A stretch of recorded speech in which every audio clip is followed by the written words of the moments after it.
Alright, baby. We are motherfucking live for another episode of Fly Jabberwocky Live. Another many hour episode. Okay, I'm currently waiting for my Astros. They are out for delivery. So I'm checking that. I'm gonna I got some video here I wanna watch. I wanna play some Raft.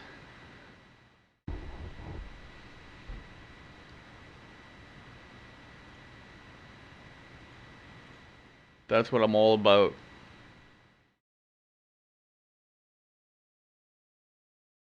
So, it's not much, but it's what I got.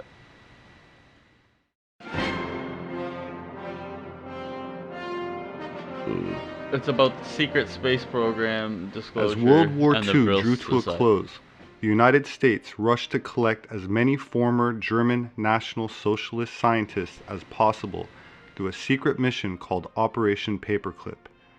As some had been branded war criminals at Nuremberg, the US military whitewashed the backgrounds of many scientists in an attempt to justify hiring them. Knowing that trouble was brewing already with the Soviet Union, these scientists were employed by the US in a wide variety of roles, from military intelligence and the CIA to public space programs like NASA, as well as top secret technology development in deep underground military bases such as Area 51. Werner von Braun was a member of various German political organizations, including the SS. He was chief developer of the V-2 rocket, the first ballistic missile ever created. After Operation Paperclip, Braun became the director of the Development Operations Division of the Army Ballistic Missile Agency. While there, he developed the Jupiter C rocket, which was used to launch America's first satellite.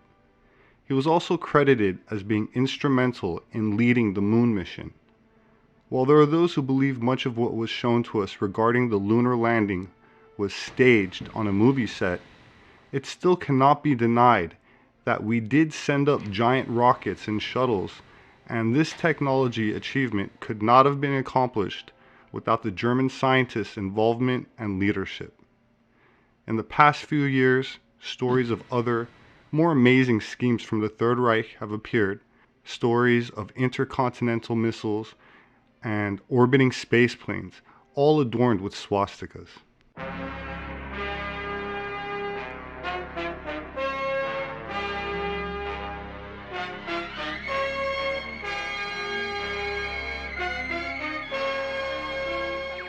While it is widely accepted that the National Socialists were defeated with Germany's formal surrender in 1945, this is only partly true.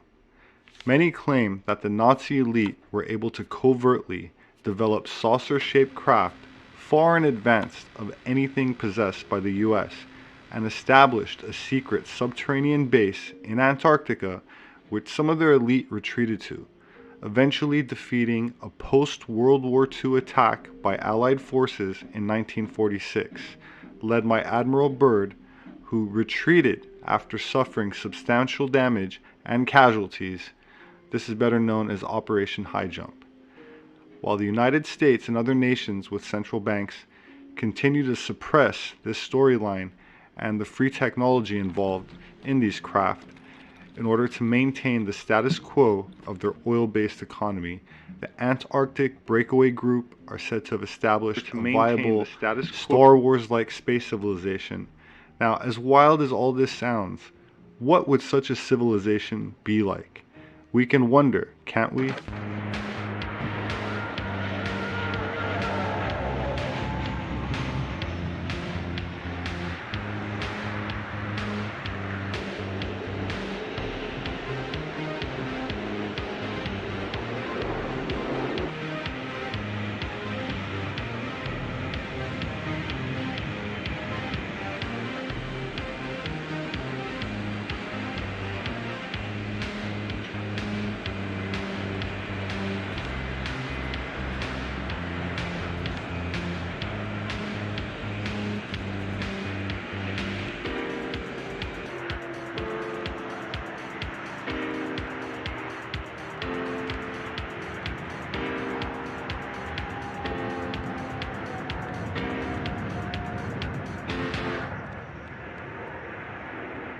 cosmos is all that there is, or ever was, or ever will be.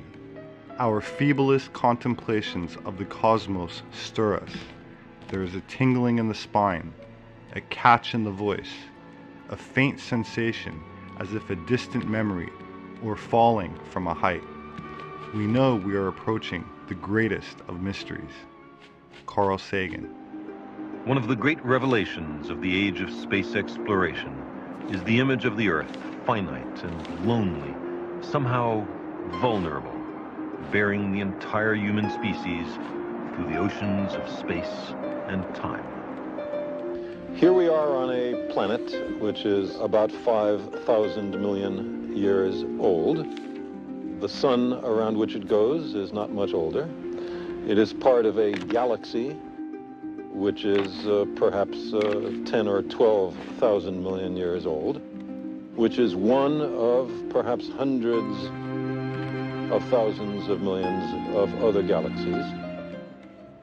While I never agreed much with Carl Sagan politically, I was always in awe by his ability to stir the imagination and to make the world seem so small, therefore bringing us all that much closer together.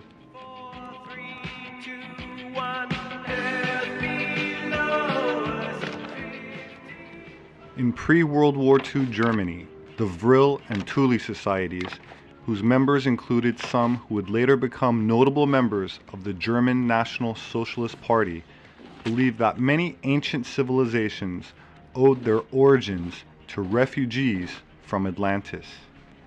They advanced the idea of a subterranean civilization ruled by an ancient parent race who had mastered a mysterious force called Vril.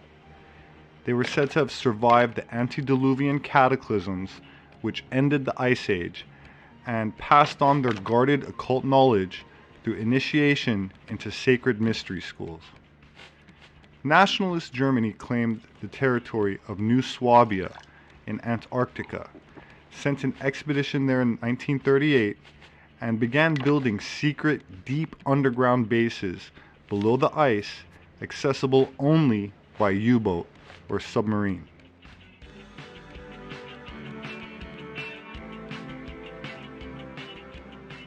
Organizations such as the Vril Society and later the German government itself conducted research into psychic phenomenon, advanced propulsion technology, saucer-shaped aircraft, and actually defeated Allied forces in 1946, led by Admiral Byrd, who then retreated in disgrace. The mission is still largely classified as Operation High Jump, in a continued effort to suppress this Vril free technology in favor of maintaining the status quo of an oil and debt-based global slave economy. My name is Stoll, Axel Stoll. I'm a doctor of natural sciences. I'm familiar with all natural sciences and look at the problems in its entirety. Are you also Aryan? Yes, of course. I'm of Germanic heritage, that's all. My father was a military officer and volunteered to the SS during World War II. He was obligated to have an Aryan certificate. It's interesting, almost everyone was in the military, and your family had to have an Aryan certificate. Yes, my father, of course, all military personnel. And that's the reason why I'm quite knowledgeable in military technology. Here's the German flying saucers, developments as you can see. These are the early models, saucer models 1, 2, and 3. And these are the Haunebu flying saucers, different models. Haunebu, yes, the name Haunebu, Haunebu. It's of Germanic origin. There's a swastika painted on it, yes, on the initial ones. The moon is populated, Mars is populated by Nazis, and a few more planets. Probably also several other fixed star systems, but that's a guess. But that would mean that the moon and Mars is inhabited by Nazis? Yes, that's correct. The backside of the moon. Have you seen a UFO? Yes, several. Where? Here in the area of Berlin. Several. They perform vigorous aerial maneuvers. The movement, zack, zack, zack. And they're piloted by the Aryans? Yes, that's correct. So where did the Aryans come from? presumably, but I can't prove it, from Aldebaran,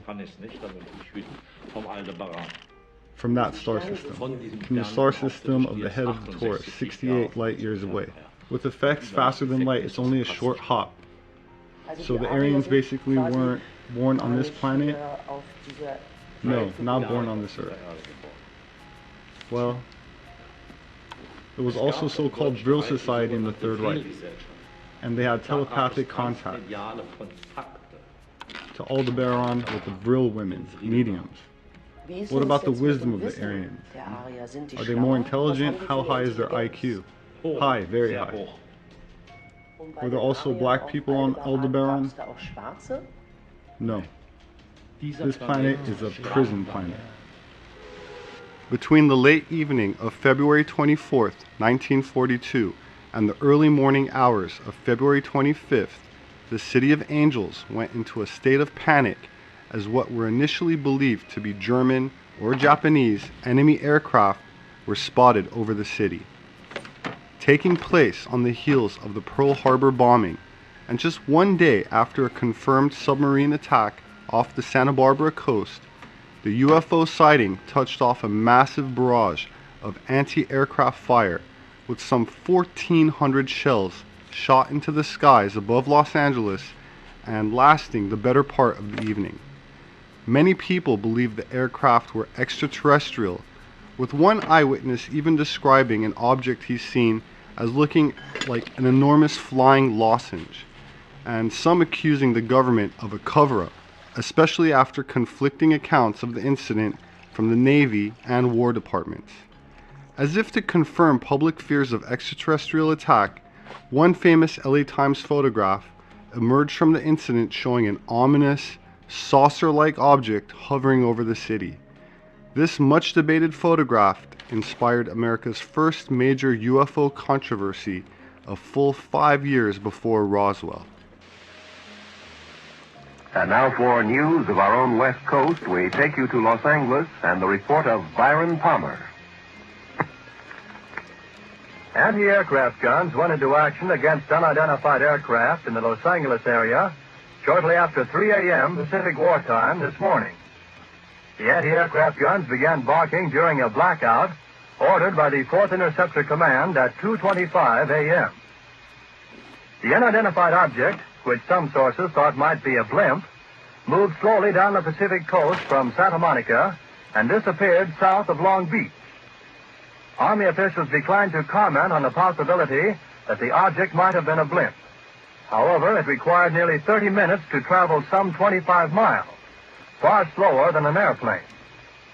Watchers on the rooftop of the Columbia Broadcasting Building in the heart of Hollywood could plainly see the flashes of guns and searchlights sweeping the skies in a wide arc along the coastal area. Concussion of the shells could be felt in downtown Los Angeles, 15 miles away. U.S. Army planes quickly took to the dark skies, but whether they contacted the object has not been announced. Army officials say they will not comment until they receive a full report of the action. Although some watchers say they saw airplanes in the air, semi-official sources say they probably were the U.S. Army's pursuit.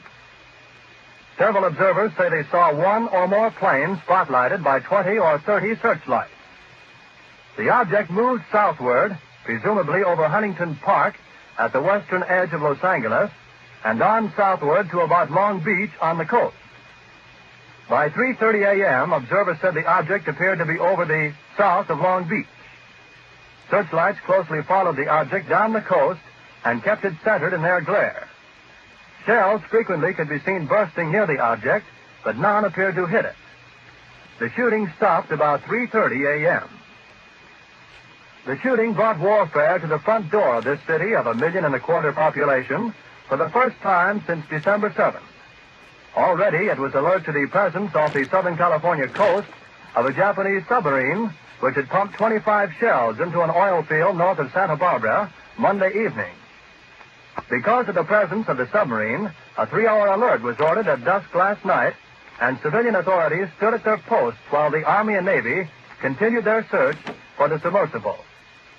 The evening alert ended at 10:23 p.m., but another was sounded at 2:22 a.m. and the blackout followed within 3 minutes. It covered Los Angeles County from Santa Monica to Pomona. At 2:27, all Southern California radio stations were ordered off the air except those in San Diego. Approximately 20 minutes after the firing died down, the ship returned and headed westward from Long Beach toward Santa Monica. The guns went into action again, hurling round after round of shells at the object. The second barrage appeared to be closer to downtown Los Angeles, since watchers could hear the concussion of the guns more clearly, and the flash of bursting shells was brighter. Then the ship disappeared for the second time over the ocean. We return you now to CBS in New York. The Battle of Los Angeles did in fact claim 6 lives. 3 civilians were killed directly by friendly fire, while 3 others suffered heart attacks during the event. A number of buildings were also damaged by a barrage of more than 1,400 shells from anti-aircraft guns, with no visible effect on the craft itself. It eventually drifted leisurely south towards Long Beach and vanished from view. Some people have suggested that the Japanese were launching planes from a secret base in Mexico, while others theorized that they had developed a submarine capable of carrying aircraft. Of course, the Germans were also rumored to have U-boats large enough to launch aircraft from, but for some reason, many technological aspects of World War II is still kept classified, as is Operation High Jump, where the Allied armed forces invaded Antarctica in 1946 with a massive armada consisting of thousands of soldiers and 3 aircraft carriers, yet the public is still kept in the dark despite over 70 years having passed since the United States, Britain, and the other allies suffered their mysterious defeat in 1947. It's almost as if there's still some sort of threat that remains out there. Otherwise, why the secrecy? And to whom exactly would this threat be directed at?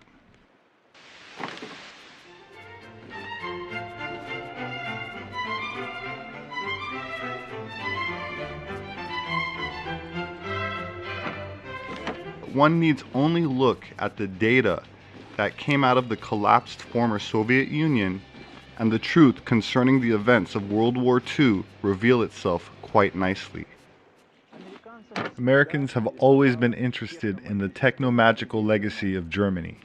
There's absolutely no doubt about this. Part 1. Base. At the beginning of 1947, yet another expedition by the American explorer Richard Byrd arrived on Antarctic shores. It was a very strange expedition. Unlike his previous 3, this one was completely financed by the U.S. Navy. Operation High Jump was its code name.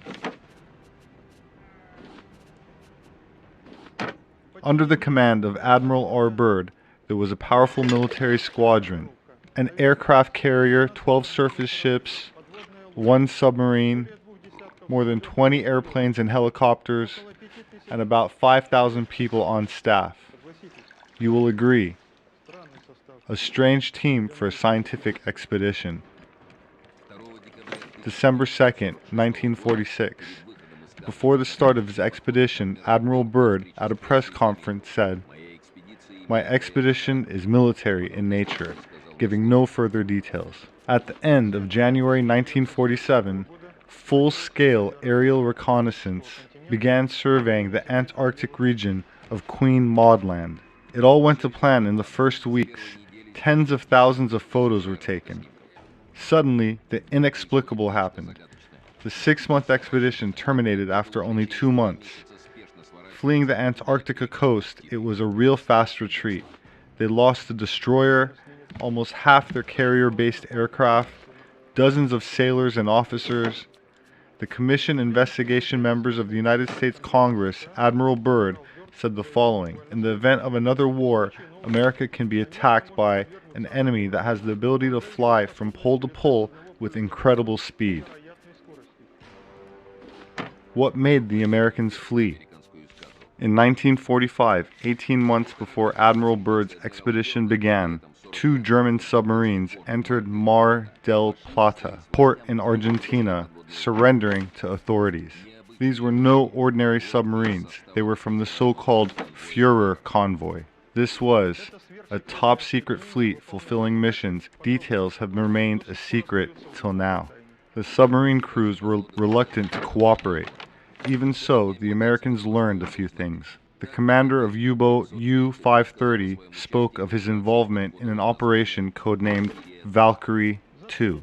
2 weeks before the war's end, the U-boat U-530 left the quay heading for the shores of Antarctica. On board of the submarine were passengers with faces covered in bandages, as well as Third Reich relics. The commander of another U-boat, U-977, Heinz Schaefer, later testified that he followed the same route. It was found that the German submarines repeatedly followed the Antarctic route. But why go there? Antarctica. Recently, huge underground lakes were found, a kilometer deep under the ice. The lake's temperature is 18 degrees Celsius. Located above the water surface are dome-like vaults filled with warm air.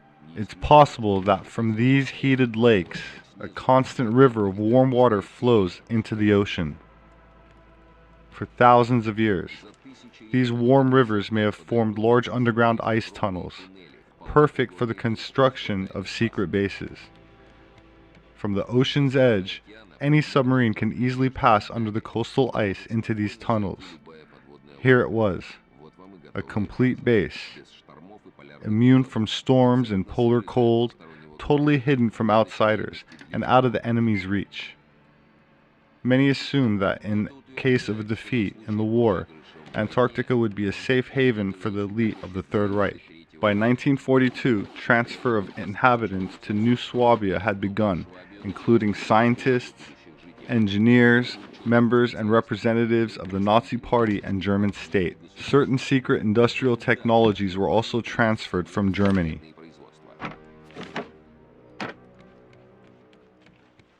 Post-war, the Americans recruited German scientists to work in the United States, but were shocked to find thousands of highly qualified Third Reich specialists had vanished and weren't listed as dead. Over 100 submarines had also vanished, never to be found. Who did these flying saucers belong to? Could it have been Nazi Germany? Part 2, Ahnenerbe. After the war, in Nazi secret archives, intriguing photos and drawings were discovered. They proved that German scientists were actually engaged in the development of disc-shaped aircraft. At the time, nothing like this existed. How had Nazi scientists managed to make such a technological leap? Ahnenerbe Society, the most mysterious organization in the Third Reich. Even now, the secret services of leading powers hunt for its secrets. But why? It's simple. This was the only known historical structure engaged in the study of the occult and mysticism to have state funding and support.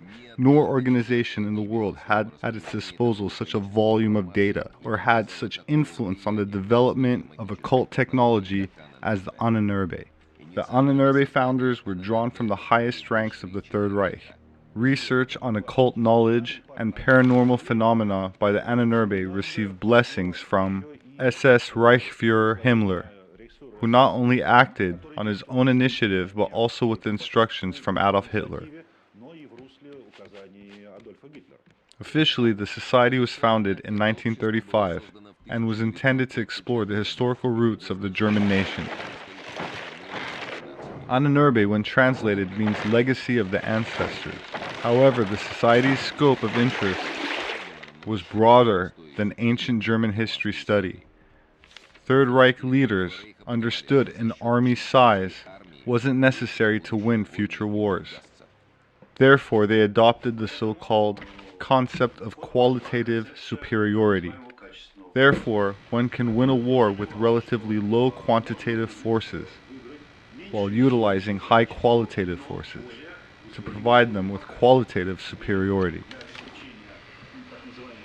The Ahnenerbe brought in specialists in the occult, non-traditional, and paranormal knowledge in order to achieve a breakthrough in an area where their opponents would not be competent. Nazi ideology was based on the theory that in the past there was a powerful Earth civilization with access to secrets of the universe.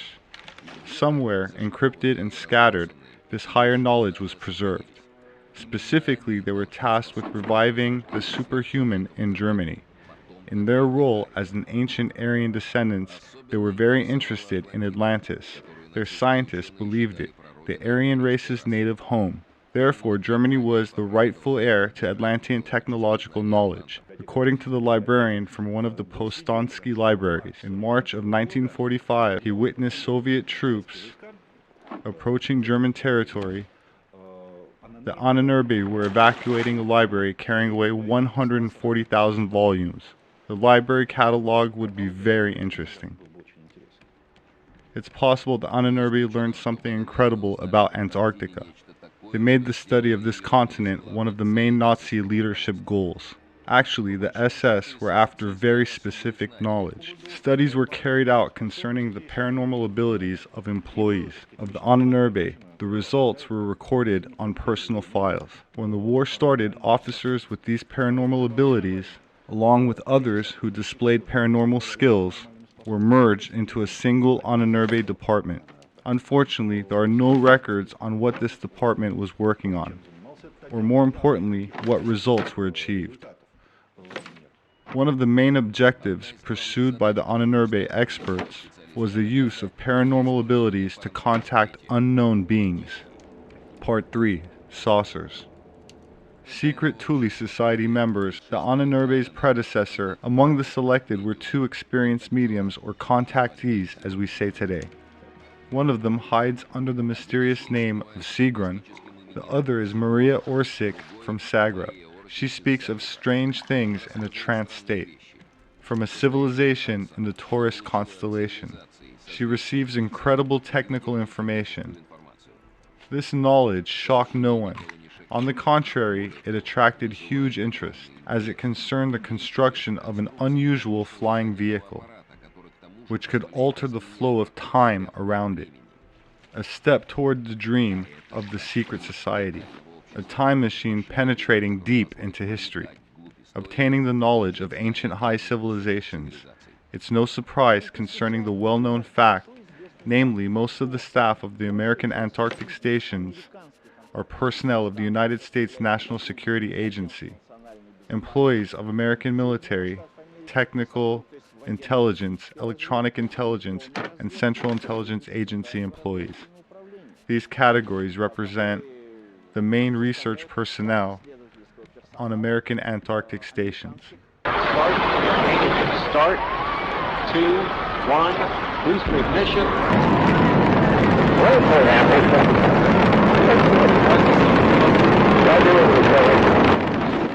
Damn, bro.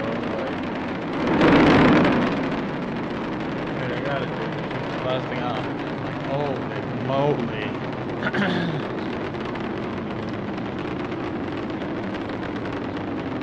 I got it. The fake spaceship's blasting off or whatever. I got it.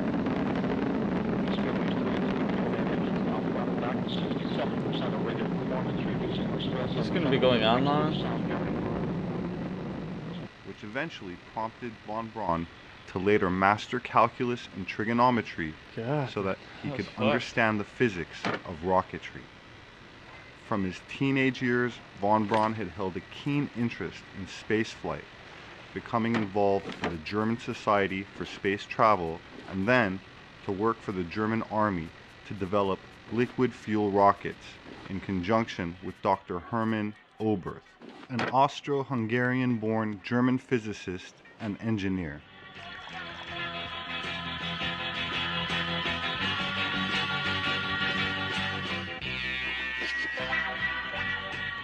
What you are looking at is a rocket launch as seen from the International Space Station on November 16, 2018, made from 2,050 individual time-lapse photographs, an achievement made possible by contributions from many German scientists like von Braun, who after World War II were utilized by Allied governments and exploited for their knowledge of advanced propulsion technology.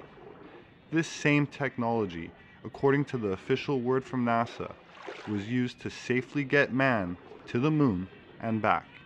I say according to NASA because the claim is disputed by some who say that the moon missions were at least in part staged.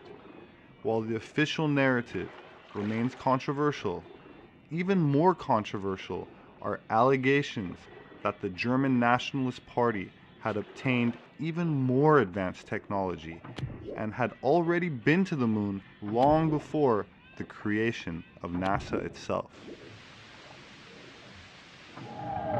If you would just kind of give us a background and an outline of just what was the German saucer project, as we understand it at this point. The German saucer project was an offshoot of their advanced aviation and space research and development.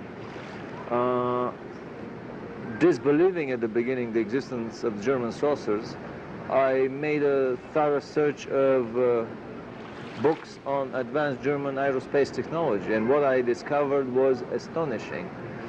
The Germans were the first to develop, seriously to develop the rocket engines, the turbojet engine, the pulse jet, the ramjet. They were the first to test a rocket-powered airplane in flight, a rocket-powered, a turbojet-powered, and a pulse jet-powered airplane. Piloted planes. They were the first one to introduce them in combat service. That's all what we know. They also developed the flying wing. They developed the flying wing, the Horten brothers. They developed a turbojet flying wing. They were working on monstrous intercontinental bombers of bizarre designs.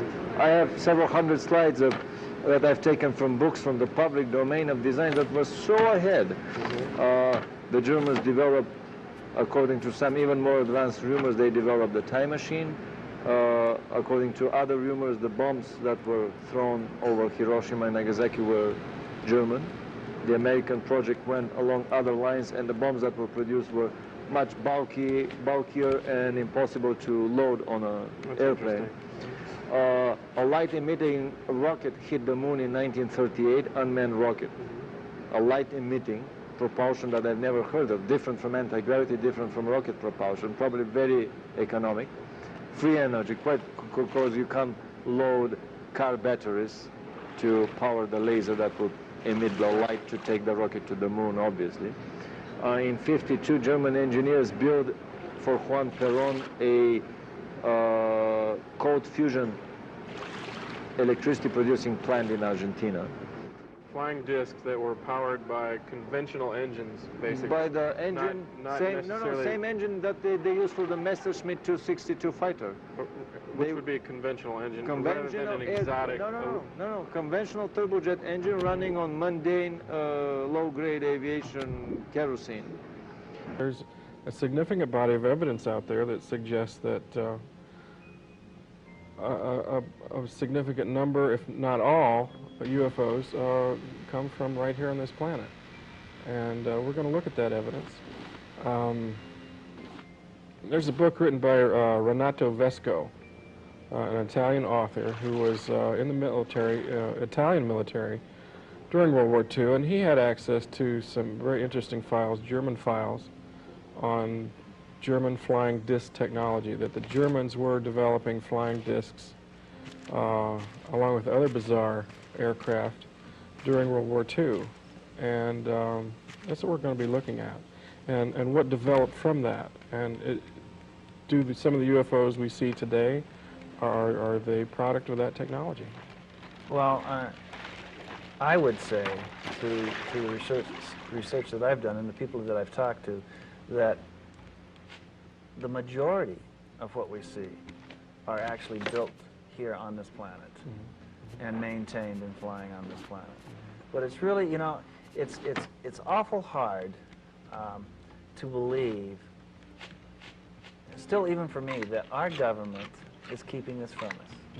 And here we're supposed to be, we're touted as the greatest country in the world, and that we have so many freedoms here, and that the freedom of speech reigns supreme over all of the world here in the United States. And yet, it doesn't. Right. And yet it doesn't. Well, you know, it goes back to the days of the Mercury flights and NASA, or the moon rockets and so forth. Our technology was the biggest, the bestest, the mostest. And you know, if this is a product of our technology, this is you know, an incredible stride for mankind and for this country. So you know, why aren't we talking about it? Why don't we wave our flag a little bit and say, hey, this is what we've created? We've got Vladimir on the phone, and we'll be asking him some questions. Please feel free, if we have time, to call in. We'll try to get some right at the end. We're going to be talking to him about the German saucer in the 30s and 40s. Jim had the opportunity to interview him while we were in Phoenix both times, wasn't it, Jim? Yes. The part that showed some of the pictures and stuff was last year, and then... well, I've seen Vladimir 3 times. I saw him when he was here in May of '91 for the World Congress, and then he covered the same material again in the Congress in Phoenix last year, and then again this last month in Phoenix again. And nobody's doing this. Roger, you knew him when you were living in Los Angeles, wasn't that true? Isn't that true? Yeah, that's almost about 3.5 years ago. He's a very regular attender of a lot of UFO affairs over there. So he's a very difficult man to have in the audience. He asks very pointed questions. He goes right to the heart of things. I know. He told me before we came on the air, he asked me to not talk about a certain subject, and we'll try to let that go. Are you on the phone? Vladimir? Yeah. Oh, there you are. Hey. I've got Jim and Roger here. Excellent. And we're going to fire some questions at you. Excellent. I want skeptical questions. Well, you probably get them. Skeptical. Okay. What do you want? Somebody want to start off? Well, I've had my shot. Roger, you take a shot at Vladimir for us here. Well, Vladimir, you've been around this scene for an awful long time. How advanced from the state of the craft, in other words, rather than going from the beginning, let's go at things from the front. And how advanced do you believe at this point in time that German technology is, we'll say here, in other words, wherever it's at? And if you can, comment about the location down in Antarctica and about some of the facilities there. Well, I want to make one clarification here, that the very definition of German technology is a little bit fuzzy, because Germany in its European location is one thing, but the German colony on the South Pole is basically linked much closer to the secret projects going on in the United States and Russia through the, well, secretive channels of the basically planetary government that runs the planet. So it's not just a separate German technology on the South Pole. It's very much interwoven, probably in my opinion, inseparably interwoven with the secret American or Russian technology of the super black projects in both countries. My point of line of research has been that all behind the smoke screen of the Cold War for all these years, the Americans and Russians and the Germans in the South Polar Colony have been the best of buddies in the very secretive research of the, let's say, the alternative 3 scenario, Moon and Mars survival and evacuation colonies, or the Star Trek scenario. It's my feeling that nuclear-powered anti-gravity craft has been built for 20, maybe 30 years by the superpowers and used in outer space, interstellar exploration. Basically what we see on Star Trek. It's a reality for a limited number. So, I mean, how advanced is the German technology on the South Pole? To come back to your original question, this is the secret terrestrial technology at these highest levels of conspiracy. I mean, there are no superpowers feuding with each other. They're all best of friends working together under the management of the, basically overseeing extraterrestrial and celestial management. Well, if that was factors. if you really feel that's the case, then how come in the late 40s and early 50s were German craft overflying the United States, and why were we scrambling fighters and trying to shoot some of them down? Why? Well, because in the late 40s, early 50s, the Germans were still working on their turbojet craft. I mean, they were already phasing them out in favor of their spinning magnetic field craft. But many of these quote-unquote German craft over the United States have actually been secret craft of the American flag programs. I mean, the left hand doesn't know what the right hand does. Actually, there are many hands to the octopus of the secret government. What I'm saying, Vladimir, if you remember the news reports, there was an extensive flap in the very early 50s, and many of these apparently were German craft. And the point that I'm making is we scrambled a lot of fighters. We tried to shoot those down. If they were, in other words, if it was part of a cooperative program with us, and they were working with us, why the efforts to shoot them down? Why? Of course, I mean, there are so many smoke screens and camouflage going on simultaneously because the Air Force may know nothing, or the lower level of the Air Force may know nothing about the secretive arrangements, condominium arrangements with the Germans on the South Pole that probably Admiral Byrd did during his failed or smokescreen campaign to drive them out of the South Pole in 46, 47. So the Air Force may just see a legitimate enemy and try to shoot it down, but the guys above that know that, oh no, these are our secret friends on a secret mission here. A lady that lives in Sedona by the name of Helga Morrow published an article in a Sedona newsletter. I interviewed her in a substantial, extensive 2-hour interview. Her father was a German scientist, moved through the possibly paperclip camp program in the United States after World War II, and worked on very secretive German projects. But before he died, he admitted to her that he went to the moon, inside the moon, to Mars, and inside Mars, but not with sulfur travel, but he went with teleportation to these destinations. So, in a way, I've gotten even beyond the alternative 3 claims of a saucer landing on Mars by finding stories that talk about teleportation travels to Mars and Moon and beyond, which give more credence to the claims of Al Bielek that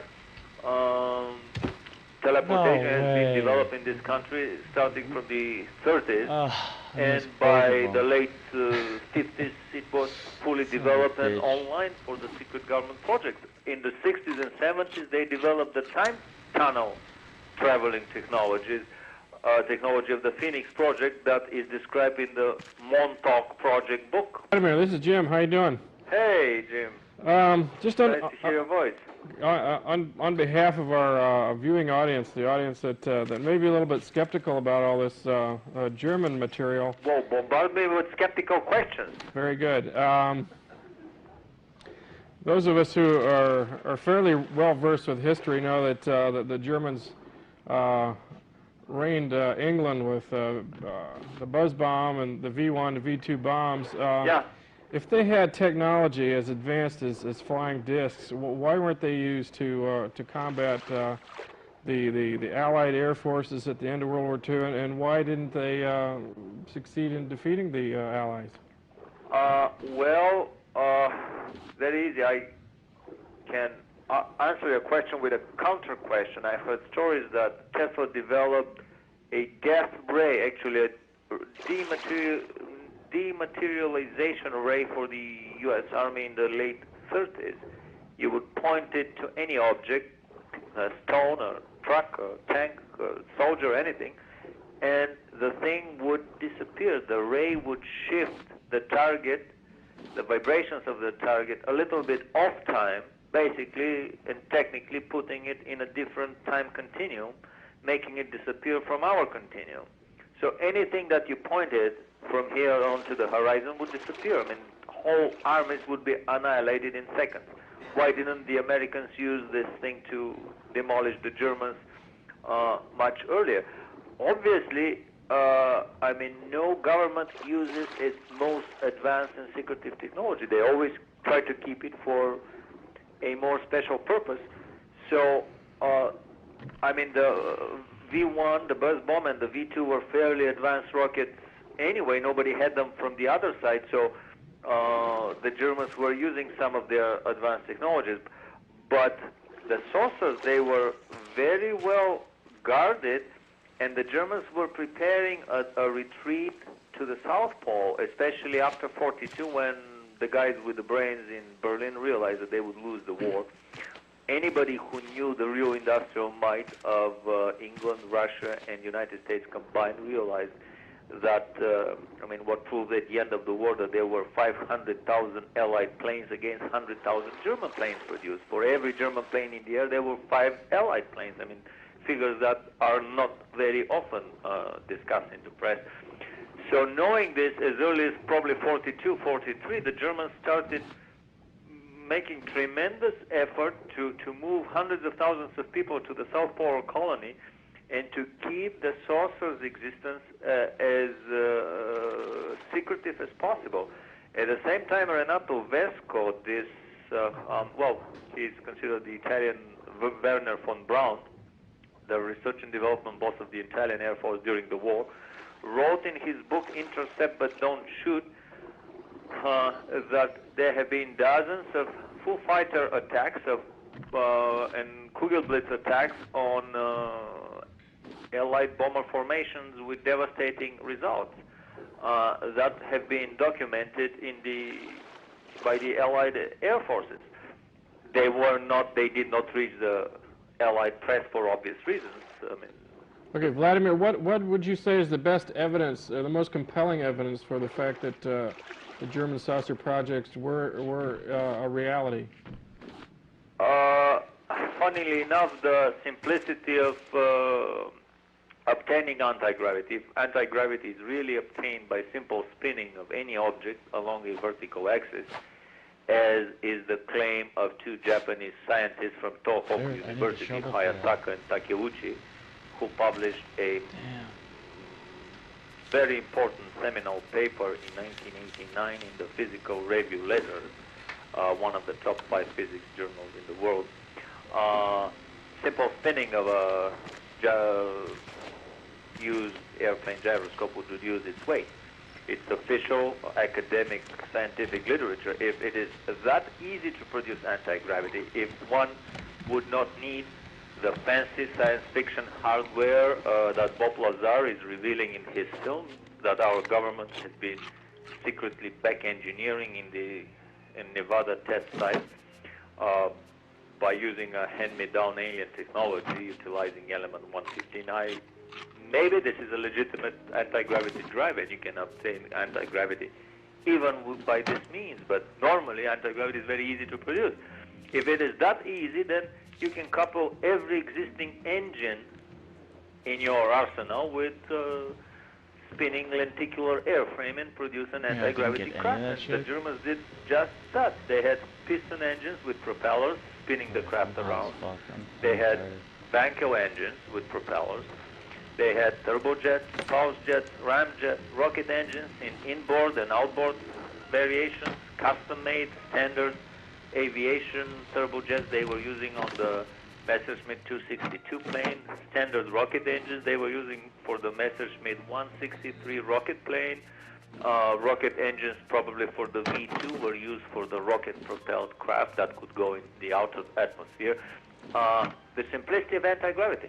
This is probably the biggest argument that the Germans really had these things. On top of that, we've probably discovered we have the largest collection of original newspaper articles from Germany from the 40s, 50s, and 60s. Okay, but then also the reports of bomber crews, Allied bomber crews who witnessed Foo Fighters and similar disc-type craft approach as they would were in their bomb runs over Germany and France and so forth. The alleged Foo Fighters would be seen approaching the bombers from the ground. They would be coming up from German airspace rather than from above. Correct? I mean, they would be seen approaching them from everywhere because they would come from underground. They would from the ground surface level. They would be hanging on the air, waiting for the bombers to come, like glowing Christmas tree ornaments in the night skies of Germany. But they were so maneuverable, they could fast outpace. I mean, they were making probably 2-3 times the speed of sound in the atmosphere. But how were those things powered, Vladimir? Because those things look much different than the pictures. You had an extensive array of saucer pictures with big German guns on them, like with tank turrets and a variety of stuff. Much later generation of craft that didn't use any turbojet or rocket engines. These were spinning magnetic field craft powered by basically free gravitational energy. But the earlier models were powered with low-grade aviation-grade kerosene. And the turbojet craft were air breathers. They would use atmospheric air. But what about, excuse me, but Vladimir, what about the Foo Fighters themselves? In other words, these glowing balls that... Renato Vesco has about a chapter, maybe 20, 30 pages of the whole construction of the Foo Fighters. They were spherical machines. They were basically unmanned anti-aircraft weapons platforms. They would raise vertically. They would be guided with television cameras. The first television cameras in military usage were utilized probably on these craft. They would have heat-seeking infrared capability. They would have acoustic target-seeking capability. They would have what else? Magnetic target-seeking capability. Radio-controlled, remote-controlled. They had turbines in the center of the craft. I'm not sure whether they carried the oxidizer on board or they were air breathing. I have a suspicion that the Kugelblitzes were non-air breathing, that they were carrying the oxidizer on board. Vladimir, turbines. They were using turbojet turbines. This with all of these Foo Fighters and German saucers during the war and the Allied shooting at them, you would have thought that they'd have shot one down in Austria or Yugoslavia or somewhere where somebody other than the Americans or the Russians or the Germans could get to it and either destroy it or take it. Or even reports of bomber pilots or fighter pilots coming back saying, have you run across anything like this? Very good question. Actually, the Foo Fighters had some automatic circuitry, and their very design was made in such a way that if you would puncture the outer shell with a machine gun or a cannon burst, the gases that were, because it was a double-shelled construction, and the outer shell was a porous, sintered ceramic material, ceramic metallurgy, probably developed for the first time in Germany. And gases would be emitted from the whole outer skin porous surface. So if you make a large hole through a bullet entry, gases would escape through this hole even more vigorously, and the craft would automatically move away from whoever is shooting at it. I mean, they had this built-in automatic feature. Renato Vesco talks on pages upon pages of all these things. Even if they shot something down, by the time it falls and explodes and burns down, I mean, the debris would be so mangled, it would take quite a bit of a genius of an engineer to put it all together. What type of a device was it flying? I think that the Allies not only captured, they may have captured shot devices, I don't know. I have no record of such instances, but they definitely captured a vast treasure of information from the underground bases in Germany after the war ended. I mean, they had about 300 underground facilities, according to Renato Vesco, that were huge underground cities.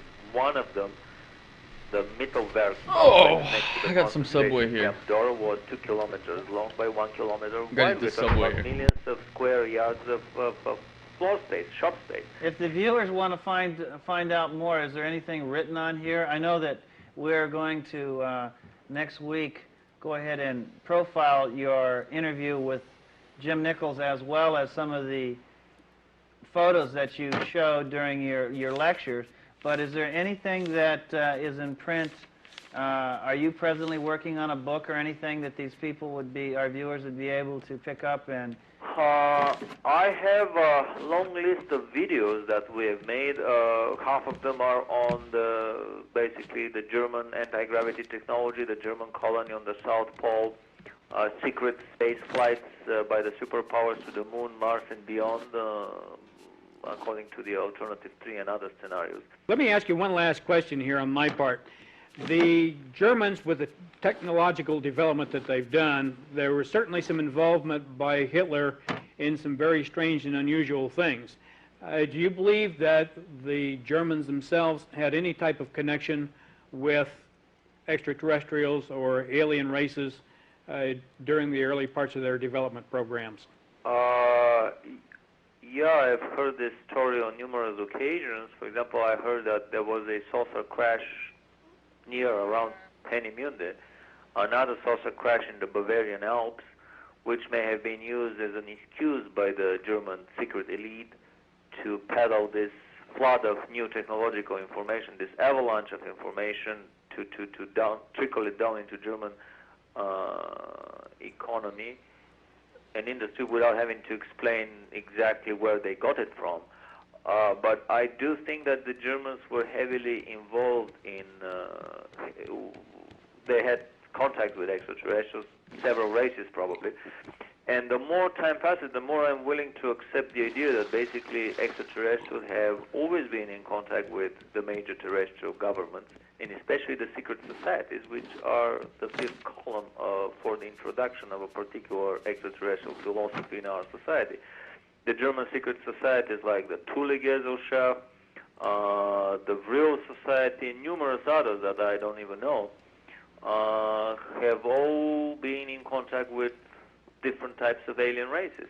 And from here comes this enmity and competition between terrestrial secret societies, which basically kind of support their extraterrestrial backers.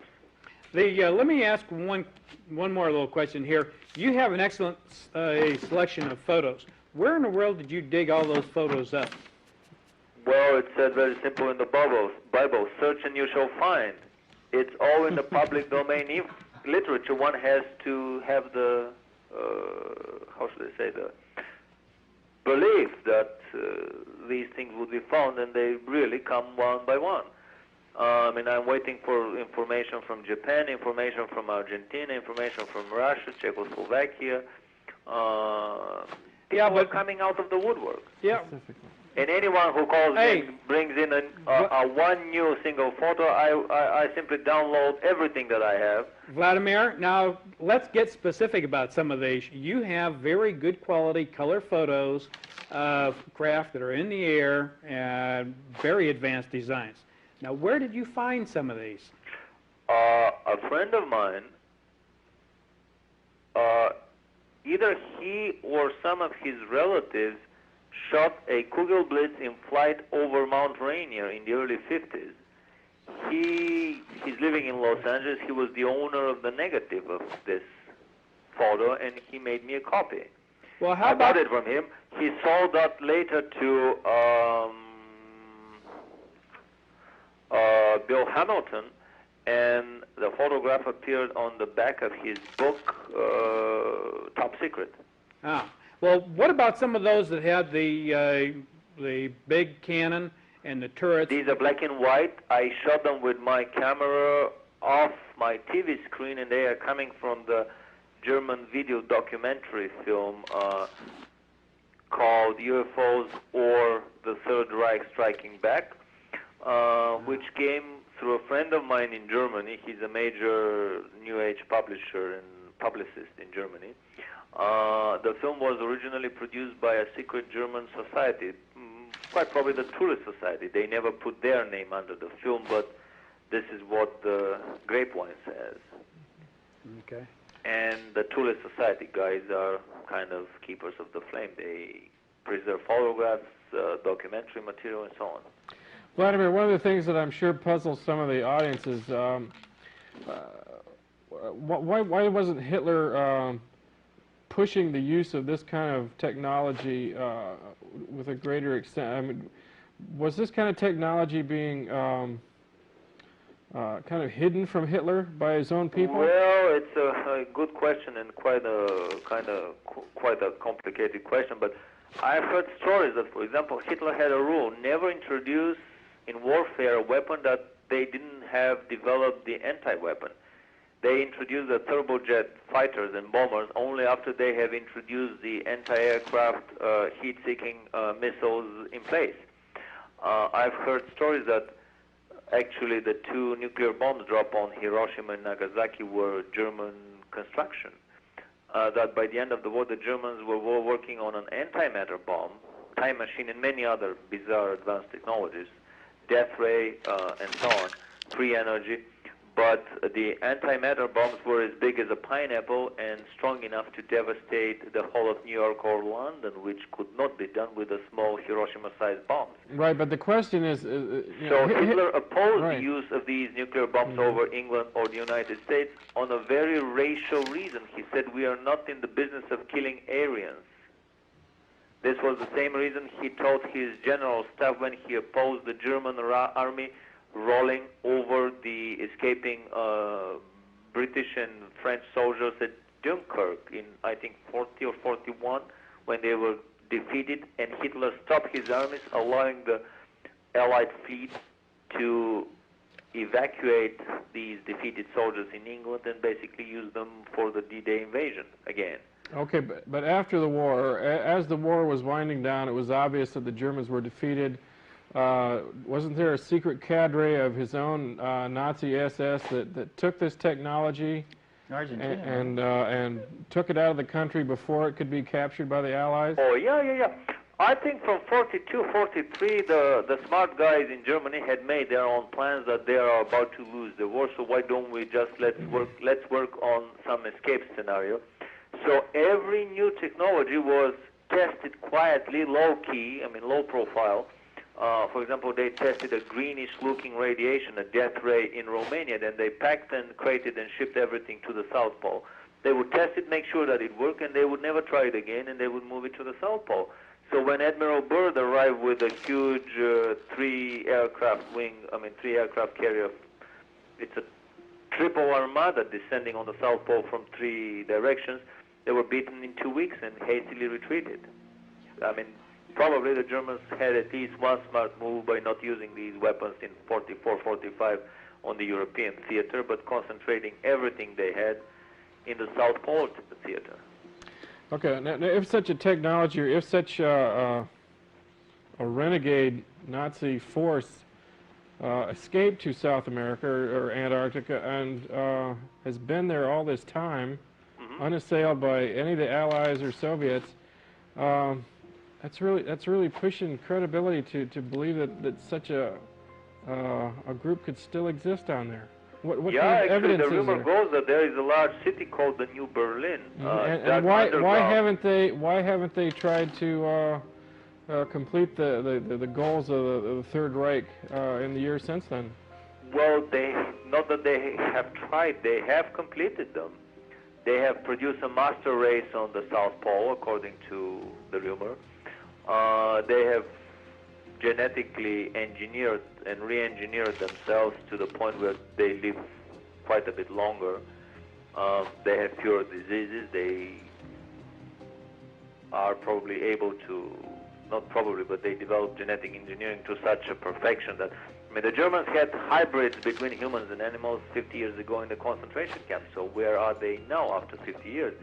But this is a research that goes on hand in hand with the other superpower governments. My feeling and suspicion is that the tall, blonde, Nordic-looking guys that we see so often in the little gray abduction scenarios, they are in Bud Hopkins' books, They are in the UFO documentary UFOs Are Real, the Travis Walton abduction from Snowflake, Arizona, where he confronted a tall, blonde Nordic guy in the big mothership, or possibly a German South Polar colony. These are the tall blondes, in my opinion. I mean, quite probably these are the Germans from the South Pole doing genetic experiments hand in hand with the Russians and Americans under the guidance and tutelage of many extraterrestrial races and the overseeing celestial management centers and power structures that run the whole show. Thank you very much for all the interest and for all the information, and we'll be talking again. Okay, buddy. Thanks. Thanks. Have a good night. Thanks, All Roger. right. Interesting stuff. He's a heavyweight. I know, from the outside it would probably, if you haven't seen some of his material or seen some of the tape, you'd just step back and you'd... Right, this is You way know, too much. Right? we have a tape that we're going to be running. In fact, I cut in on some of the segments in the beginning of the actual footage that he has and documentation of these crafts, and it's just really amazing. You would never think it the way that, you know, we thought we won the war, or we did, and yet we're still poo-hooing these flying saucers. Well, you look at the fact that from what he's got, the pictures that he's got, and these are really phenomenal pictures. It demonstrates that if that technology existed at that point in time, and I'm not questioning that, that's not an issue, but seeing this stuff in the air and seeing what it is, there's been 50 years to play with that, and it means that they've had a 50-year lead like that. Well, you know, it isn't so much that. Jim made a question, asked him a question, how come that if there was such an elite group of Nazis that got to leave, right? You know, but if you look at the whole scenario, and even kind of Shane talked about a little bit on his show, the Illuminatis and the secret government that actually are the bankers that are running this, if they're running and funding a black operation like this to begin with, you know, they're going to take their piggy bank and move it. Mm-hmm. And they have the money to do it, and they have the ways, and if both continents are involved in something like that, they're going to allow that to happen. You know, the Americans came in and they moved all those, they created everything up and moved it up to Canada and then sent it back down to White Sands, and the Russians did the same thing with their group of people. So it isn't, you know, it really isn't that secret when you get down and see this kind of thing. Okay, but again, I'm gonna play devil's advocate a little bit here. If the Germans had this, and there was an elite type of a group, I mean, we saw all of the other stuff that they used. They even used it against the Brits, and some of the submarines were the most advanced submarines at their time. Why haven't we seen it since this has been going on since the 30s and 40s? Why hasn't the public been aware of this? Why hasn't the public seen a flying saucer as much as they would like to say they have? Well, one of you guys want to grab I that? think we've seen plenty of flying saucers. There's no question that we've seen exceptional numbers of craft here in the United States.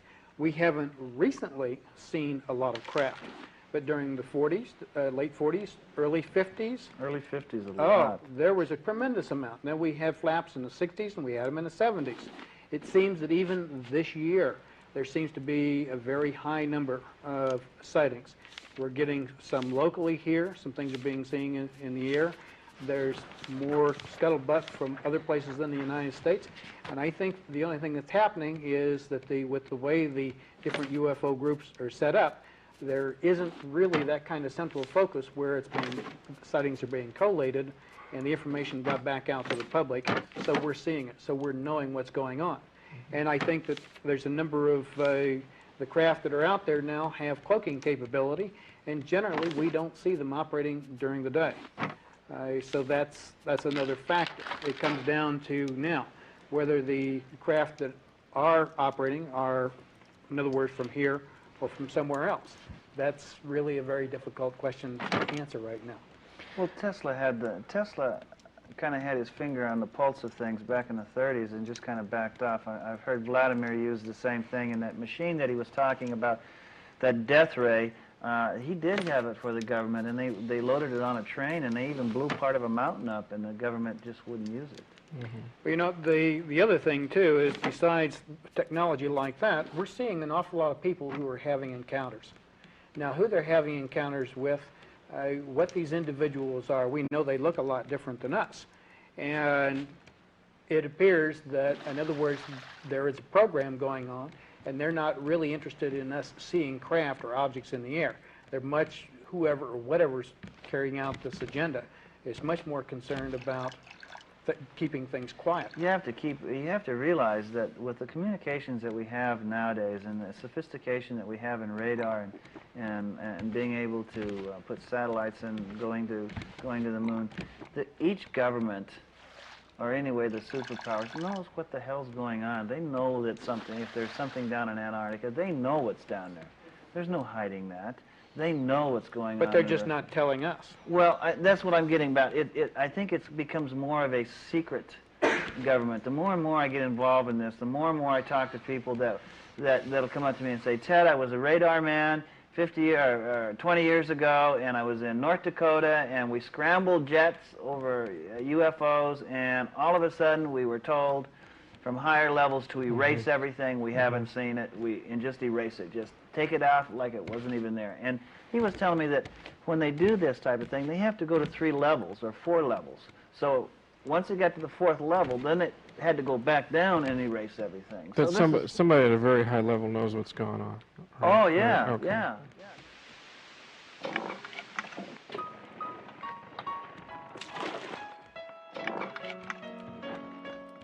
The medium Maria Orsic was leader of the beautiful young ladies of the Vril Society. In pre-World War II Germany, the Sisters of Vril conducted research into psychic phenomena, advanced propulsion technology, and saucer-shaped aircraft. The Vril Society, whose members included some who would later become notable members of the Nationalist Socialist Party in Germany, believed that many ancient civilizations owed their origins to refugees from Atlantis. They advanced the idea of a subterranean civilization ruled by an ancient parent race who had mastered free energy. This Aryan breakaway civilization was said to have survived the antediluvian cataclysms which ended the Ice Age and continued to thrive below the surface of the Earth. Nationalist Socialist Germany claimed the territory of New Swabia in Antarctica, sent an expedition there in 1938, and began building secret deep underground bases below the ice. They defeated a post-World War II attack by Allied forces in 1946, led by Admiral Byrd, who retreated in disgrace after suffering substantial damage and casualties, known as Operation High Jump. While the United States government continues to suppress this Vril free technology, the Nationalist Socialist elite that did not surrender in 1945 have allegedly expanded a massive secret space program which now includes colonies on the Moon and Mars. My name is Robert Sepper. Thank you for listening. See you next time.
Wasn't that interesting, you know? Let's save the world. Let's exit for a second here. What else do we have?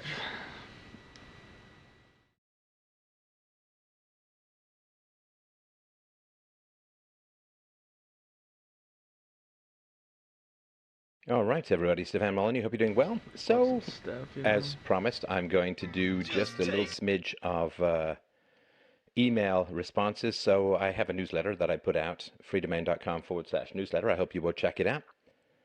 And let's dive straight in. So one fellow writes, "Hey, Steph, thank you for your email and question." I asked people, of course, how they're doing, what they're thinking. He said, "I must say, I agree with you to a large extent, although I could be wrong. I believe COVID is real, but I also believe it has been exaggerated, a tool for state oppression that can be turned off, on and off, perhaps endlessly. The government is saving billions and now has a lot more control. I agree 2 gems to have come out of it are homeschooling and curbed immigration. This makes me very happy. Children here in Australia have returned to school on a voluntary basis. Usually single working mothers are the ones sending them to school. There are not that many children in schools from what I see. The biggest fear I notice, and I have faced to my detriment, is the unknown. The government and the media have manipulated, lied, and oppressed us so much, I now find it difficult to decipher what is fact and what is fiction. Shite such as the Me Too movement is one example of this. It's extremely dangerous and can be world-ending, blah, blah, blah, blah, blah. Okay. So, let's see here. I had genuinely reconsidered the only thing I disagreed with you on. I read George Orwell's 1984 and reflected on your points on women and relationships. Perhaps I had let my MGTOW, men going their own way, following, cloud my judgment too much. Logically speaking, I can't see how a woman can't want to genuinely love a man as much as a man wants to love a woman. At 48, I may start to look for a woman again after 10 years of being a monk. I mean, who wants to go old alone? I practice your principles everywhere I go. I am vocal, and I do not bow to virtue signaling, Marxist culture, or its intimidation. I in fact challenge it. I take it apart piece by piece, and I'm never sick at sea. I've never lost yet, though it's not always easy. I know if I have met a psychopath to make a quick exit. So, look, COVID is a wild situation. There are a lot of minuses, obviously. There are some pluses. And in life in general, you know, I got yeeted off Twitter, but maybe that will extend my eyesight because I'm spending less time looking at screens. Could be, like, you've got to try and find some positive stuff in the negative, in my opinion. You don't have to, but it is of value to do so, to try and find the silver lining in whatever storm clouds happen to be raging over you at the time. And yes, mass immigration is to a large degree, not obviously completely, but to a large degree is on hold. And I want you to know, this is with all due sympathy to the significant suffering that COVID has inflicted upon people, particularly those with a number of comorbidities, as you've probably heard. And it seems to be taken as some big revelation that the CDC in America has released the fact that only 6% of COVID deaths are unrelated to what are called comorbidities, you know, like obesity or diabetes or hypertension, heart disease, or whatever it could be. And people are saying that this is some sort of revelation, but this has always been the case. It's what we've always known, that COVID strikes people in ill health particularly hard. And so with all due respect to the massive suffering that is occurring through COVID,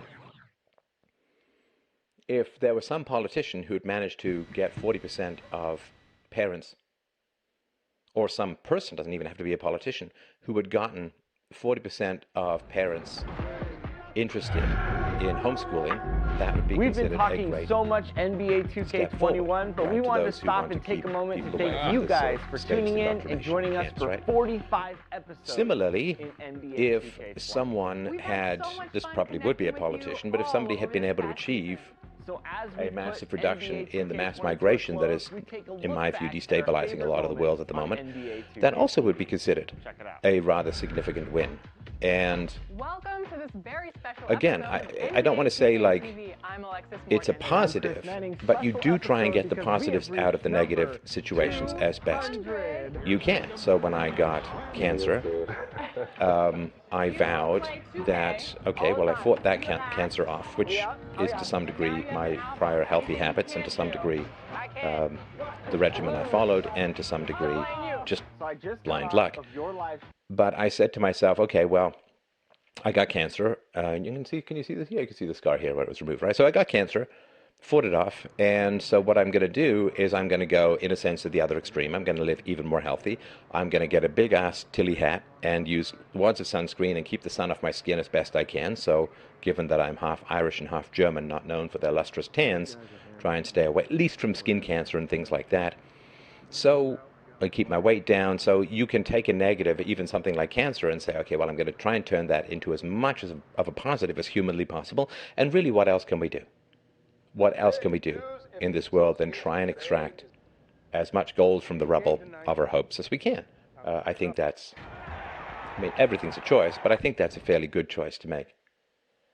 So with COVID, be right back. There are these bizarre upsides.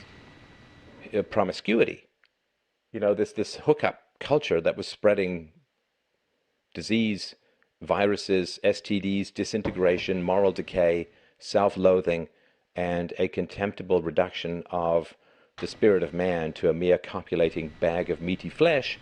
Okay, so that has changed enormously. And again, if there was some movement that had reduced the people's porn-driven addiction to casual exploitive runt of the brain sexuality, then that would be considered, I think, a big plus as well. Now that people are working from home, there is also the not insignificant plus that people have realized how civilized a life can be with somebody at home taking care of the kids, and some people are reconnecting with their kids. Look, I know domestic violence is up in some areas and some people are kind of stuck together and it's going very badly. COVID has just made things more. It's like, you know, when you have you turn up the contrast on your TV or a video editing app, it's just made things more vivid. So there are a number of pluses coming out of the COVID situation, out of coronavirus. And it doesn't make, of course, the suffering any better, but it's the best good that you can get out of the suffering. And I think that's well worth pursuing. So moms staying home with their kids. Sudden infant death syndrome is down significantly. Kids are getting information from other places than government schools. And that is pretty positive in many ways. Mass migration is down. I mean, you get it, right? And you know, people are detrivializing their lives. If you have the opportunity, as most of us have had over the last 6 months or so, to realize all the things that you can do without, all the things you don't desperately need, I think that's kind of for the best in a lot of ways. There's a lot of value in that. Do you need to keep buying? Do you need to keep eating out? Do you need all of the travel? And look, travel is fun, and there's a very, very strong argument to be made. It's based on some pretty significant data that you want to take your money and sell your money, in a sense, to buy memories, to buy experiences, and that adds a lot to your happiness in the long run. So all of that, I think, is positive and good, and there's real value in it. And detrivializing, not wasting time, a sense of your own mortality, significant social goals being achieved virtually effortlessly. There's lots of negatives, don't get me wrong. I mean, a pregnant woman in Australia, in Melbourne, I think, just got arrested for trying to organize a protest because I guess she's not in the right acronym. But yeah, of course, COVID has been exaggerated. I mean, no question. COVID has been exaggerated. One of the reasons why the CDC, I think, or really the World Health Organization, discouraged testing was so that the deaths per test could be higher. It could be made to look more dangerous. Without a doubt, Ferguson and the Imperial College in the UK has vastly overestimated the number of deaths and so on. Absolutely, there has been significant exaggeration, and people are hanging on to the 6% number like, oh, well, if you don't have comorbidities, you're okay. And it's like, well, that's not totally true, although it's to a large degree true. But the fact is, and the reality is that, what is it, 2/3 of Americans are overweight. and 10% of Americans have diabetes. I mean, it's really, really important to understand that like half the healthcare costs are consumed by 5% of the population. I mean,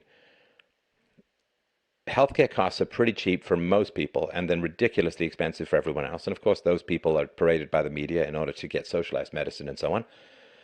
Because we've got this situation in society is really, really important to understand.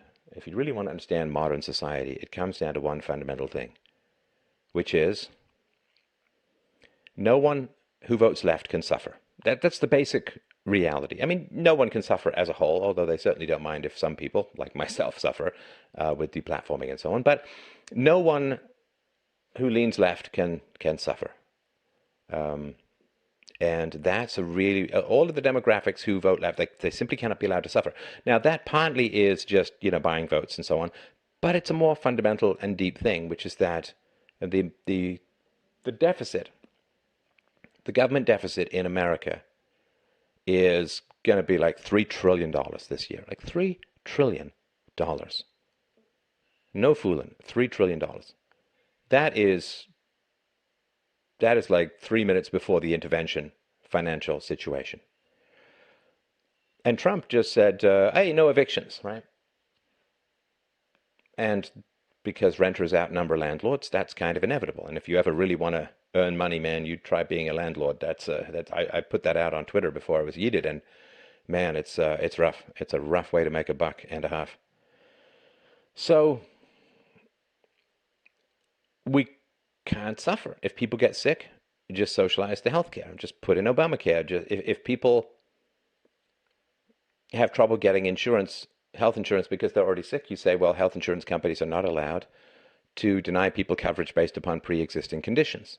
You say, okay, well, then all that means is that people wait till they get sick and then apply for health insurance. And because the health insurance companies can't survive that business model of complete dissolution and destruction, and because people are waiting until they get sick to apply for health insurance, then you have to force people to buy health insurance, which is Obamacare. And you understand how old, like people just can't suffer. If people are thrown out of work because China facilitated the release of a deadly virus around the world, well, they can't go broke. If people didn't save their money, like I was always told, have at least 6 months savings in the bank. Have at least 6 months savings in the bank. That's maybe growing up poor. That's growing up not being able to afford my school lunch. Package on the way, That's growing baby. up having to try and look. Package on the way, baby. It's gonna be here any minute now. We're very excited for my Astros. I have to like try to listen for the knock or whatever. All right. Look under the couch to dig up coins to put into the heating because you can see your breath in the apartment. I mean, Give me the shoot around. just save your money. But people who haven't saved their money, people who've spent it on trivialities, on upgraded phones, Oh, on can't believe it, man. fairly useless travel, on lattes and eating out and so on, and people who've just kind of blown their money, well, they can't be allowed to suffer, you see, so we just have to fire money at them.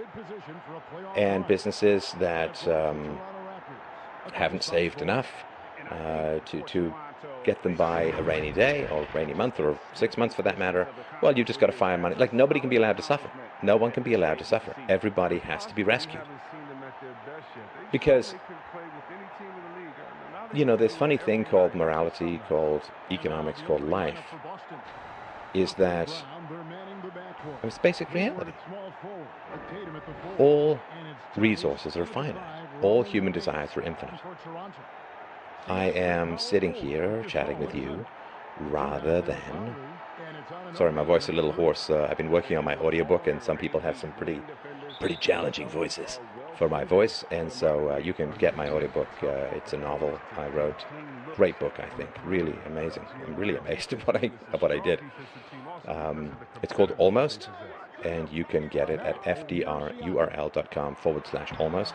It's a free audiobook. I hope that you will dip into it. I think it will get you by the intellectual nads and hang on to them until the story is done. It's the story of a British family and a German family and their likes and loves and hatreds and combats during World War I, through the 20s and 30s, and into World War II. It's a pan-European novel of great scope and depth and character, and I hope that you will check it out. I'm incredibly happy with it. I wrote it a long time ago, but I wanted to, because I'm not doing political commentary really anymore, I wanted to switch to where I started, which is in the arts, and that this novel's been sitting in a drawer for 20 years. Mostly. It's kind of heartbreaking, so I'm getting it out there, and I hope that you will listen to it, fdrurl.com/almost for the novel. Now, we just have this situation where resources are finite, and you have to make difficult decisions. You have to make tough decisions. The most fundamental being, do I spend my money, which is pleasurable, or do I save my money, which is generally not pleasurable, but which will reduce future unhappiness should I lose an income, right? I mean, after deplatforming, my income, of course, as you can imagine, well, it's all been rather exciting. And again, if you want to, I don't want to harp on this, but if you want to help me out for what it is that I'm doing and everything that I have suffered through this last year, I would really appreciate it. You can go to freedomain.com/donate to help out the show. I hugely appreciate it. But where are the tough decisions? I mean, this really started in the 60s, where you had the warfare welfare state, right? So you had the war in Vietnam, which was being driven by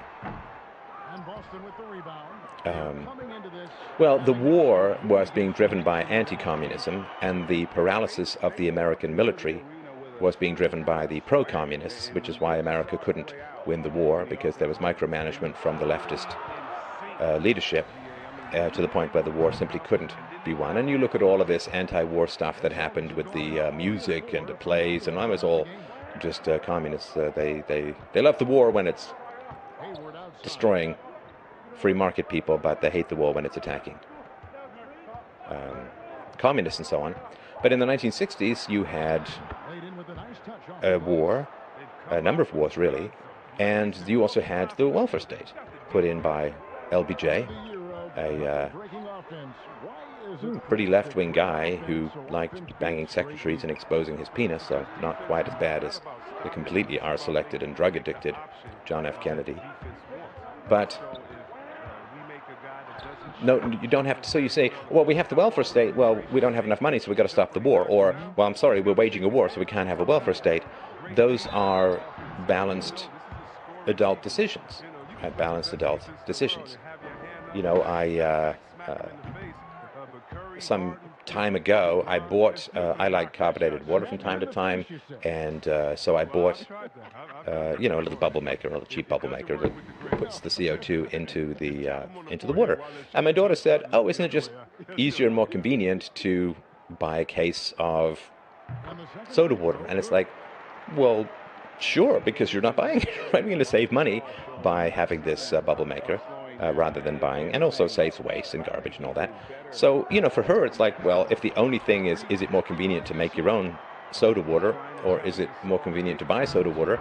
Well, for her, given that she's not paying for it, there's only one factor, which is it easier for me, rather than having to balance it with cost and all of that, right? So, I mean, that's childhood, right? Children are generally not supposed to make, you know, Sophie's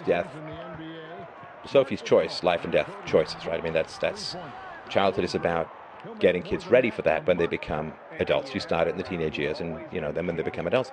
So you're supposed to make these tough decisions, and things aren't just supposed to be easy.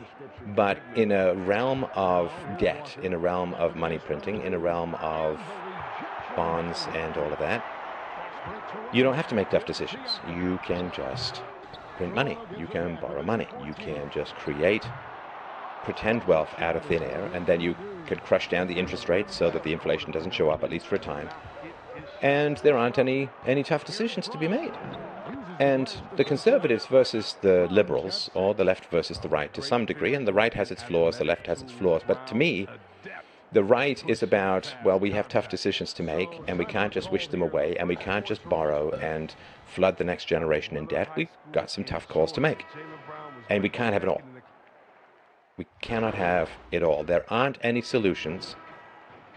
There are only a balance of pluses and minuses, right? And I said this, gosh, I mean, I called the pandemic back in January.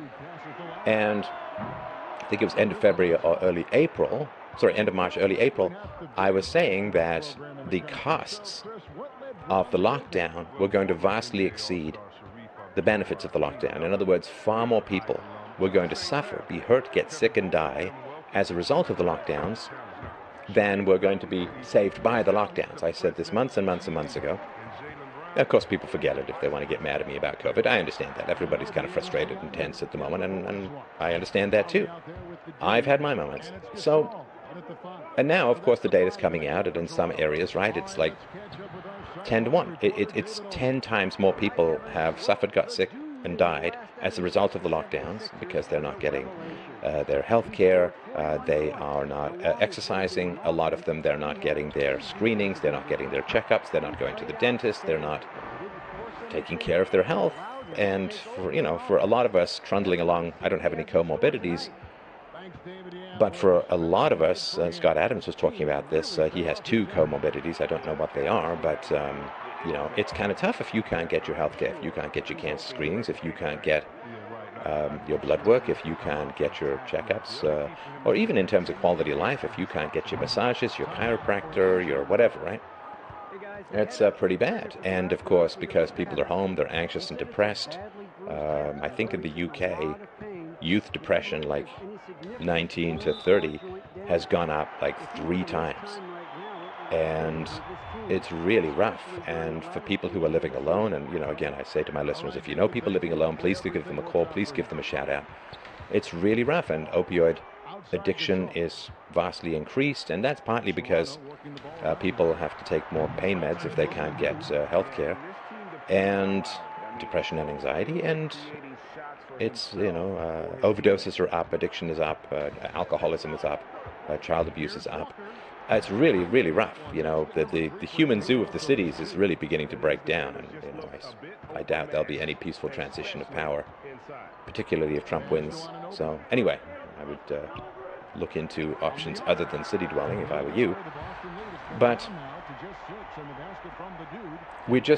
we as a society, like, what is culture? What are values? They are ways to organize the making of tough decisions. The making of tough decisions. I mean, just a silly example, but I'm sure it's happened before, is 2 people are drowning and you can only save one of them. And one of them is 8 and one of them is 80. Well, who do you save? Well, you're probably going to try and save the 8-year-old. I was talking to an old person the other day who said, I wish they had checked with me about this lockdown because it's killing my kids and my grandkids slowly. And I would much rather take the risk of COVID if I had the chance. I've had a good life. I've had a long life. I don't want my kids and their kids to get their lives ruined because of some illness. I would be willing to take that risk because I've had a long life, and my kids shouldn't suffer, and my grandkids shouldn't suffer because of that. And nobody ever asked me, though. They just shut everything down because we've lost the capacity to make tough choices. And we've lost the capacity to make tough choices for 2 reasons. Number one, the aforementioned sort of debt and money printing and so on, where, if you're in a room with 2 people and the window's open, you don't have to make any tough decisions about who gets to breathe because air is functionally infinite in any non-enclosed situation, right? You open a door or whatever, right? But money has become kind of like air. And so we no more think of rationing resources than we do think of rationing air. And of course, if you want to deny someone air, it's because you hate them and want them dead. And if you say, well, we've got to be rational about our spending, we shouldn't go into this much debt, it's because you hate whoever, in the mind of people, right? You hate whoever's receiving that money and want them dead or want them to suffer or whatever, right? Oh, you just want the poor and the sick to die in the ditch. And it's like, what's going to happen when the government runs out of money? So it's a big question, right? It's a fundamental question. And nobody wants to answer this, and nobody is answering it. The conservatives aren't answering it. Libertarians touch upon it. Socialists, certainly Democrats, aren't answering it at all, right? Nobody wants to talk about that. Basic facts that, this was probably 2 or 3 years ago when I looked up the statistic, but every human life in the world was supported by $30,000 in debt. People have adapted to debt like fish have adapted to water, and what happens when the sea dries up? It's not pretty. It's not pretty at all, right? So we're just not used to making tough decisions. Number one, as I said, is because we just print and borrow money and then just make stuff up that way. But number two, which is really important, and we're kind of a part of this, although we're working the opposite way. Number two is that the media and social media puts suffering so like right in our faces that we can't deal with it at an abstract level anymore. And I know this harks of Stalin's ghastly statement that a single death is a tragedy, a million deaths is a statistic. But it is putting people in our face in a sort of continual way that didn't happen really before the internet as much before social media. So anyone who suffers, like suffering in our own personal, immediate friend, family, community, town, group, tribe, whatever it is, that kind of suffering we will do a huge amount to alleviate. But, you know, I don't particularly care about the health of some anonymous guy in Malaysia any more than he cares about my health or whatever. I mean, it's very abstract. But, of course, social media can show you him getting ill or being poor, or, you know, when I was a kid, it was the distended bellies of the African kids and all of that. And it's rough, you know. It's rough because we sympathize with people as if they're right in front of us when they're not actually right in front of us. And our sympathies were originally supposed to flow, you know, just a little bit more to those proximate to us, right? Those close to us, right? So it's become really, really tough to sort this out about can we accept any suffering? Well, we can't. And this is what you see with this sort of start-stop stuff in society, right? Oh, there's COVID. Well, we got to crush the curve, and we need 2 weeks, and then 2 weeks turns into 6 months, and now you don't have a face, right? And so then we say, people are suffering because society is locked down, so we got to open society up. Oh no, there's more COVID cases, we got to lock society down. Oh no, people are suffering because society is locked down, so we got to open it up again. And none of this has any plan. None of this has any, and no politicians are just going to say, look, you know, people are going to die either way. Like everybody's talking about this potential vaccine, could be by Christmas or whatever. And nobody's talking about the fact that a not insignificant proportion of people have negative reactions to even a healthy vaccine, and there's going to be a lot of suffering around that. Everybody's got this magical wand that they wave around that they think has magic, and it doesn't. It's just glitter dust and bullshit. They wave this magical wand around with the seductive promise that you can avoid suffering in some fundamental manner. And you can't. You can't. You just plain can't. Right now, if you open up society, and it's going to happen. It's going to happen in the fall. Like, well, it is almost the fall, right? It's going to happen in like a week or less. Some people, right? I mean, kids are going to go back to school. They're going to spread the virus, and people are going to get sick. Now, I mean, I'm totally fine with shut down the schools, stop taxing people their property tax, and that would occur even for people who are renting. Renters pay more per square foot in property tax than people who have houses, which is totally unjust and unfair and wrong. But yeah, there's this fantasy that somehow we can grit our teeth, blindfold ourselves, cross our fingers, and get through this with no suffering. And you know, part of that is anybody who says to people there is necessary sacrifices and necessary suffering just gets shouted down as a cruel, mean, nasty person, because he's saying, hey, some of you are going to have to be denied oxygen, and people think that money and resources are like oxygen, and why the hell would you deny anyone something which is freely available and costs you nothing?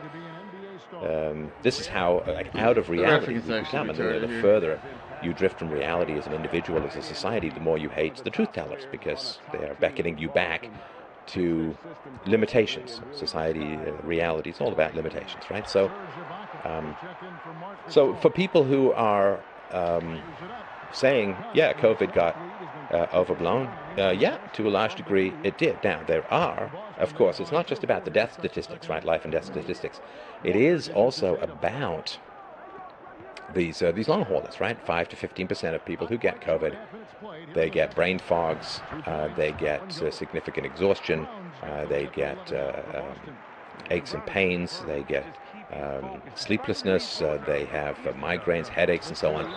And it can damage the heart, it can damage of course, the lungs and the kidney. I mean, it's a nasty burrowing specimen. It's not, you know, I think if it was just like, okay, you get sick for a week or two and then you're better, and, you know, it's a bad flu and so on. I mean, yeah, I think, obviously, people say, well, but in the 1960s there was this terrible flu. It's like, yes, there was this terrible flu, but there was no social media, right? So we weren't all getting people suffering kind of jammed in our face every day.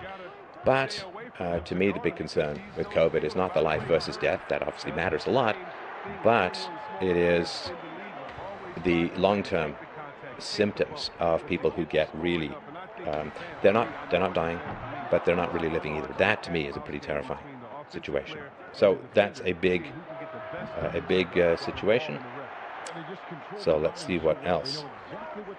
Hi, Steph. Virus is real but not dangerous to children and not spread by the asymptomatic. There are inexpensive, cheap cures, which of course are censored. And he lists them. In addition, herd immunity arrives very quickly because it seems 50% of the population has T-cell coronavirus immunity. The various lockdowns are just massive government power grab. I was terrified at first. Remember people falling down in the streets in China and Iran? Where are they? China is laughing at us. Sorry to see you are still living in fear. Well, I mean, of course, the other reality is that COVID has become extraordinarily politicized. And this is not just on the left, but also on the right. So the left wants to increase people's fear of COVID because they can use that as a weapon against Trump, and then if and when Biden gets in, suddenly everything gets magically reversed, everything gets magically better, and it can all be, oh, remember those dark days under Trump when people were dropping like flies from COVID? Well, now, you know, they may release the potential cures, they may, whatever, like there'll be something that happens that turns COVID around if the left gets in. So they are, of course, using it to hammer Trump, and people on the right who are afraid, and I get why, and I don't disagree with them that some rights are being taken away, a lot of rights really.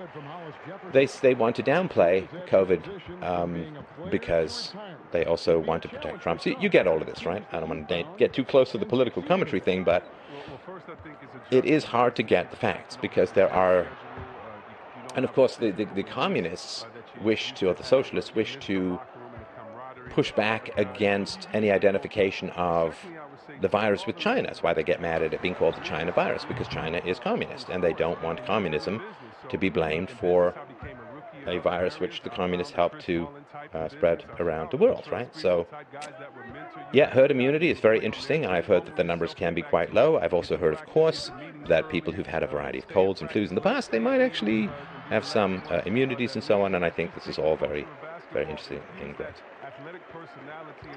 Hey, Steph. I asked people how they were, of course. I'm fine, just got back to work, home office after some summertime off. It has been very nice to spend time with my family during the summer.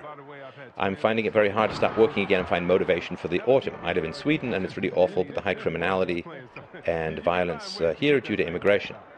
It feels even worse than the COVID-19 scare and the new wave. People in Sweden are starting to wake up, but it's going slow. I'm starting to think it's too late. I'm Catholic, so I trust in Jesus, so that helps a lot. I appreciate that feedback. Let's see, what else do people have? Stefan, if I knew what the next 12 months held, I'd be buying stocks and getting rich. All I can predict is this: Trump win in 2020 by either a narrow margin or a landslide victory, depending on how the riots go. Escalation of violence in response, and myself moving back to Japan for a few years while my home cools down. Could be quite right. I definitely agree, says someone, with getting at least a month food. I can't afford the good stuff, so me and my fiancé are buying what we can keep longer than 3 months. On the COVID...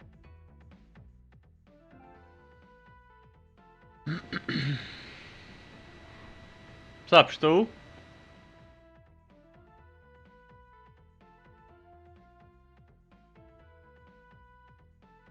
Where you at, you gay bitch?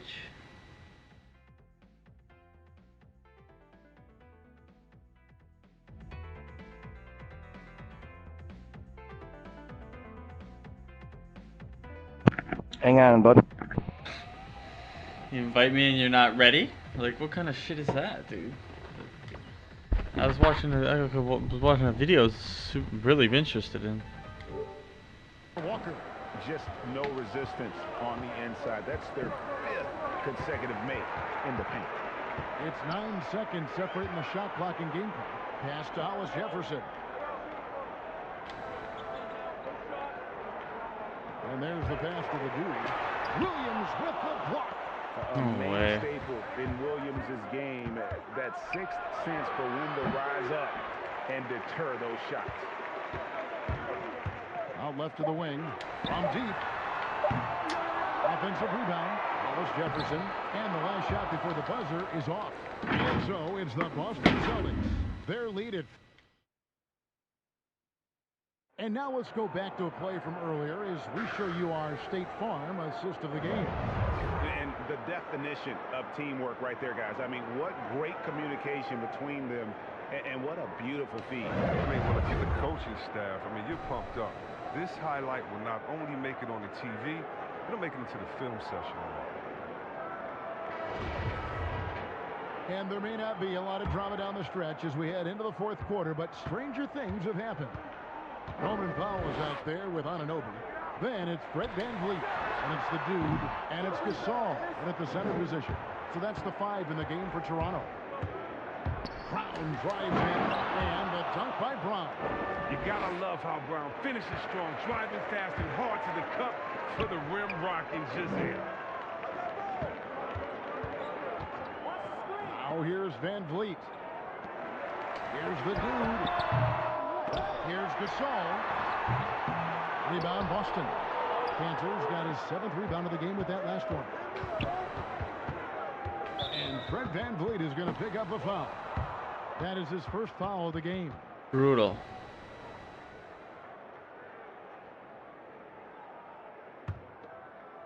This is some brutal shit. And here's Walker.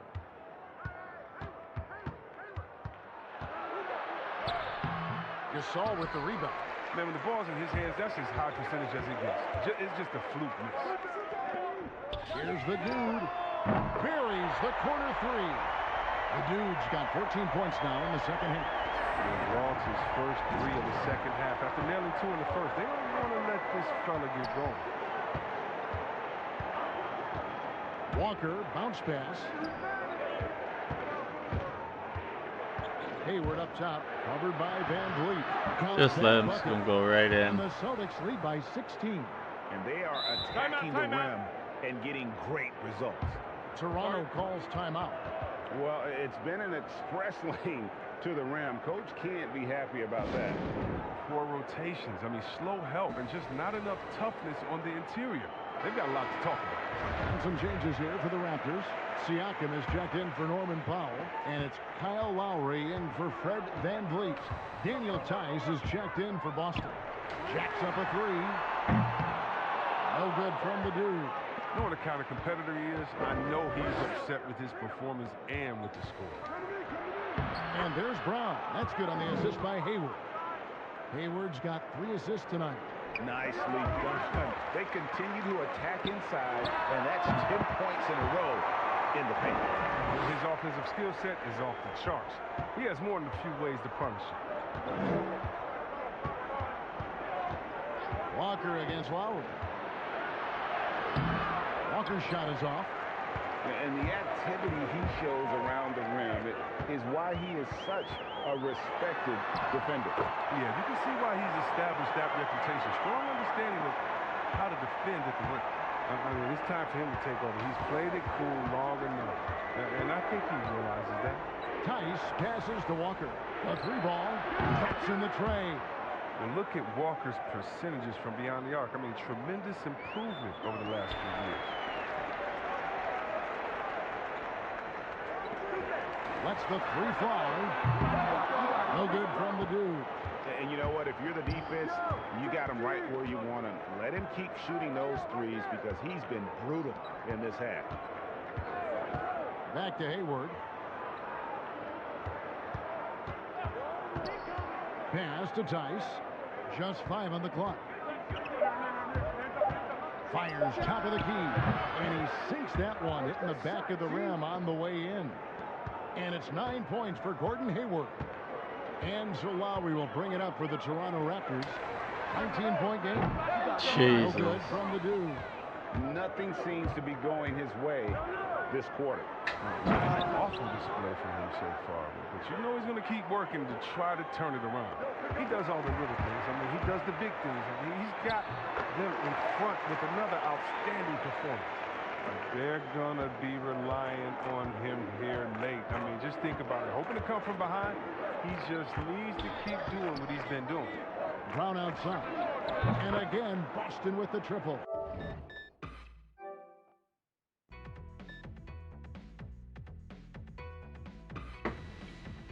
totally unrealistic.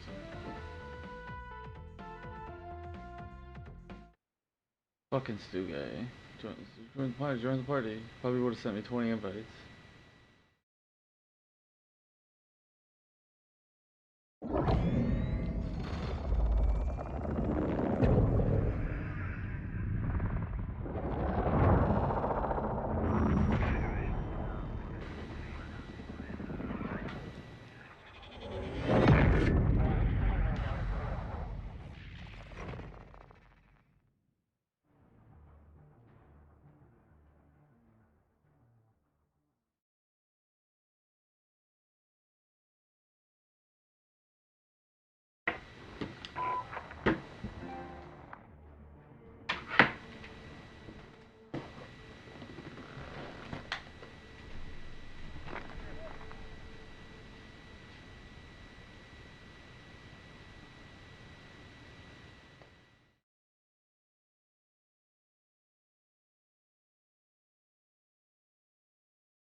Any minute now, that thing's gonna get here.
Any minute now.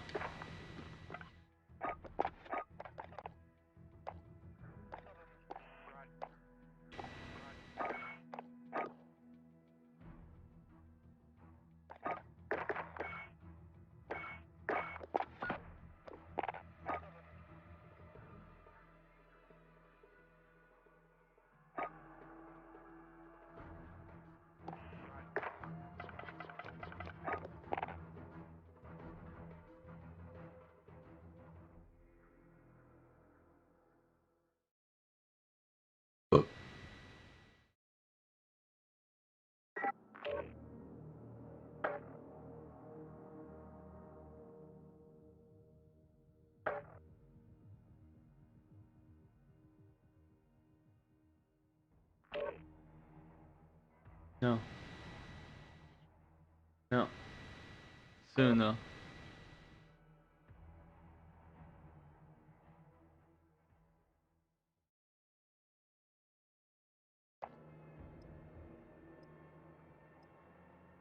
Gurdeep Singh is bringing it in the next 3 hours.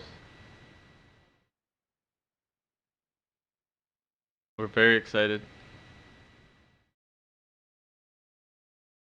Like Stu just joins me and leaves, man. I should go back to watching the Steph thing, dude. This guy's fucking up my shit. Like this motherfucker, man. Grind. Kills the enemy, collects their tags, and takes them to the drop-off points.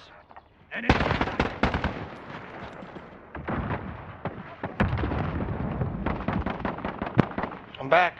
Here. You made it. Yeah, I had to have a shit, man. Oh, you had like a surprise emergency shit kind of shit. Yeah, like just like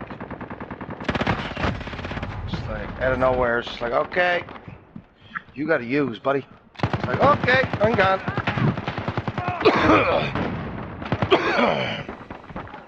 So what's cracking like?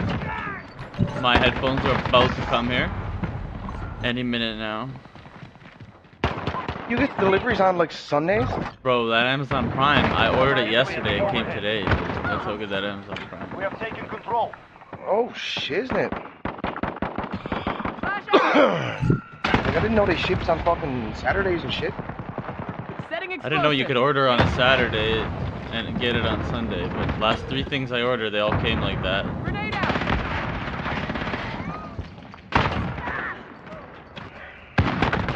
It's fine, that's fucked.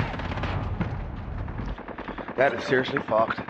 Oh, the chair came, well, the chair I think was 3 days. So, like, was it just drop it off your door, like, did they deliver with a courier? Yeah, last time they just knocked on it and left it there. But I get like a notification right away and they send me a picture of it. Porch there. So when is your headset gonna be? What kind of headset did you get? It's Astro 840s, bro. With the mix amp. Oh. TR, the good ones. $250 ones. Yep, they're more than that.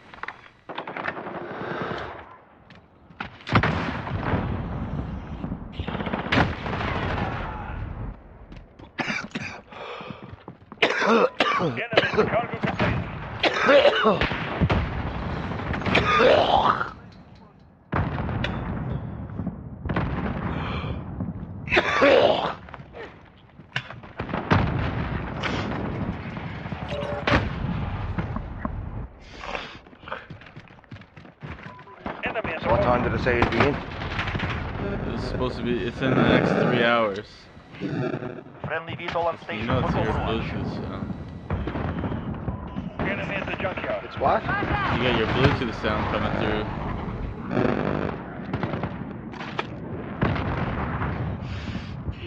It was in transit 3 hours ago? Oh yeah, it'll be here within 3 hours. And what time was that? Did it say that? That was like 2. That was like an hour ago my time,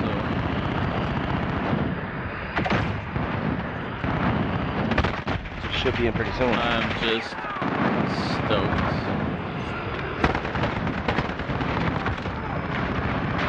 Still at today.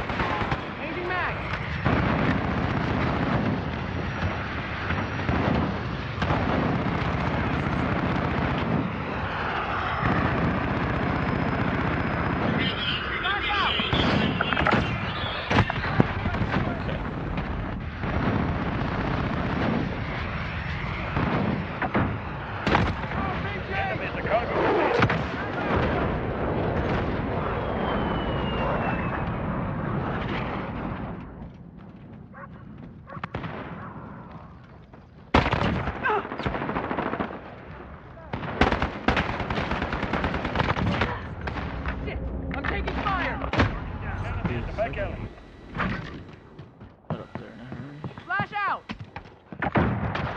Setting explosive. Fire! Allied UAV Reloading. overhead.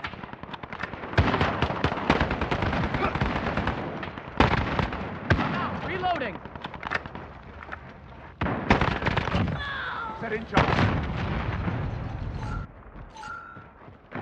I got you. Let's go. Flash out. I'm getting hit.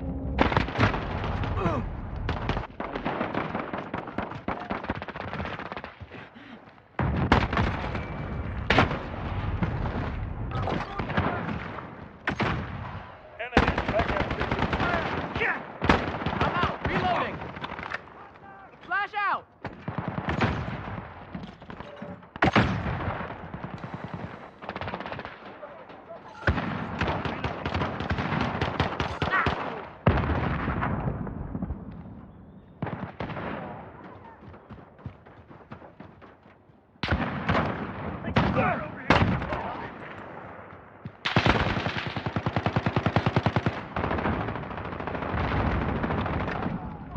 Enemy at the container.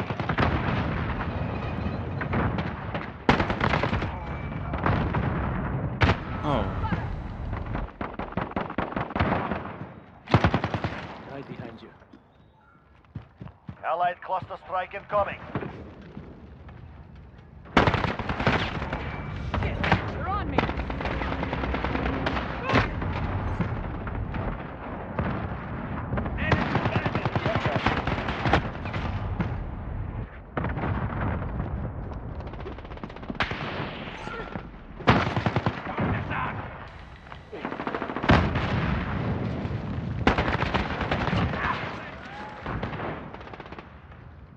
Reloading.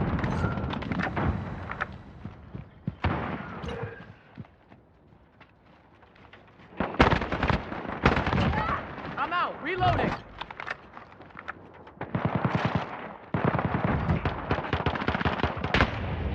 Shit. I'm taking fire. Watch where you shoot.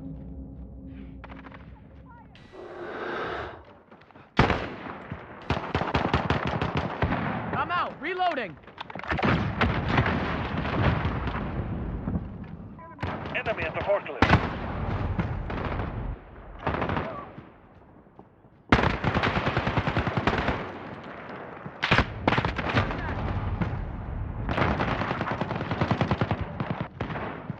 Enemy at the office.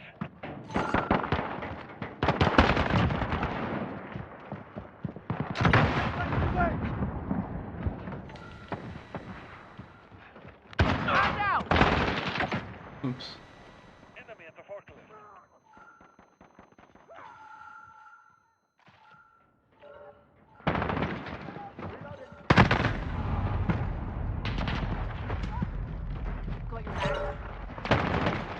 Reloading. We're halfway there. Keep going. Changing mag.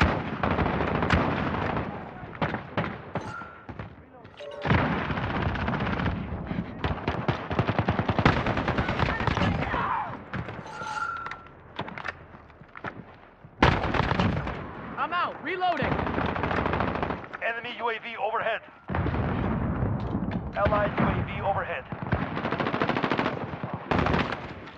Enemy care package inbound.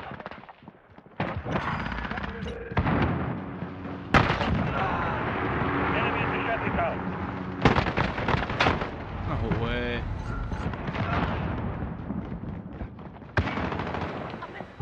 Wow. Multiplayer. Enemy cluster strike. Oh, my AN-94 there, but man, I don't know if I like it that much.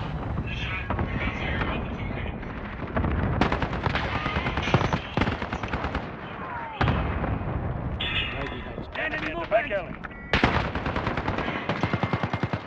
Allied UAV overhead. Last mag.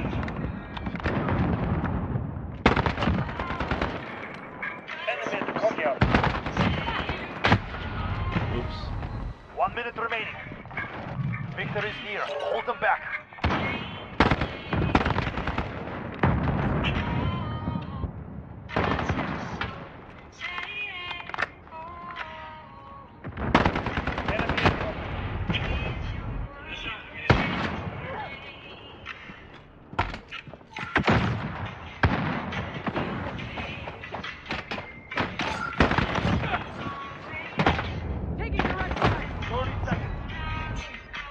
out of time. Move.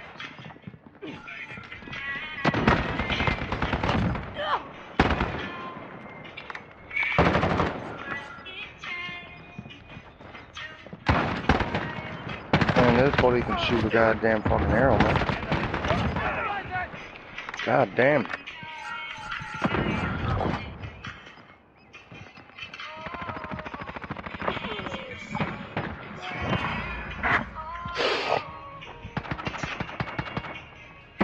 Objective complete. Very good.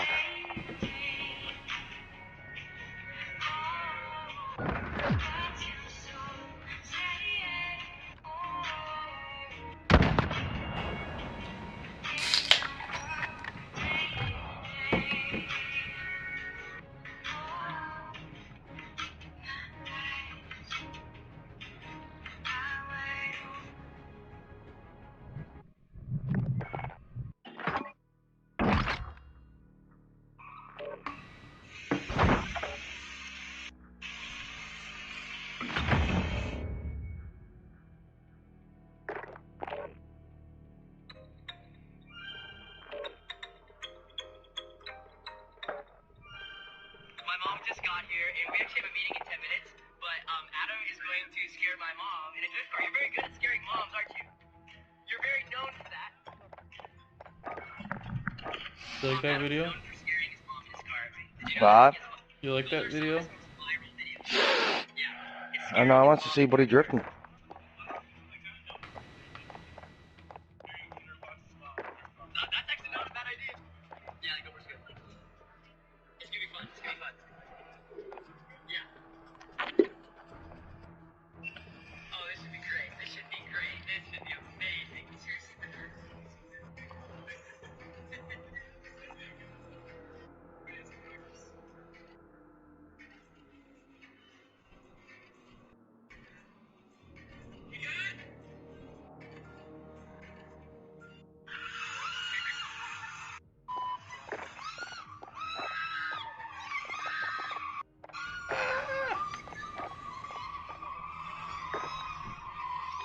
Buddy's drifting in his fucking driveway, man.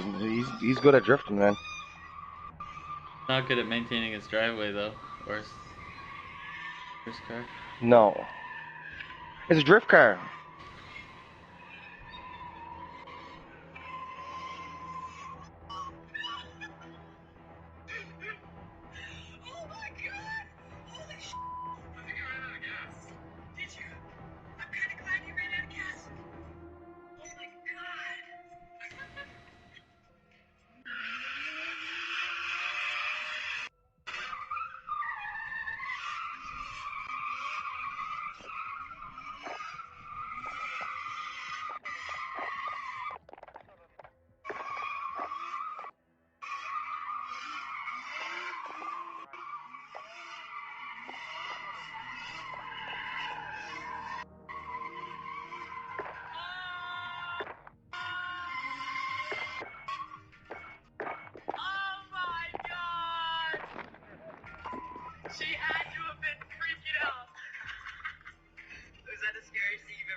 Blueface? So that's that guy Dez.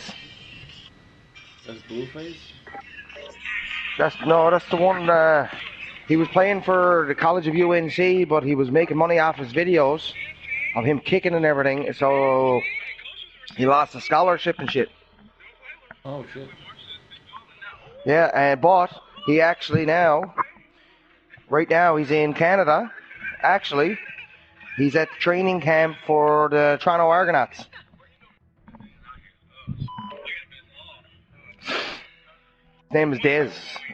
He's called Dez Throwing Videos.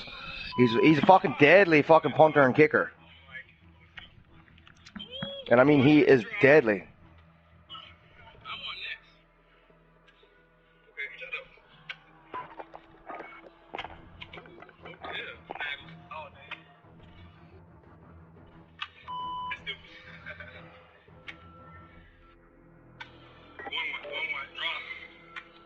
Come on, man. I don't want to play shoot house. Come on. Stupid shit.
Kidding me.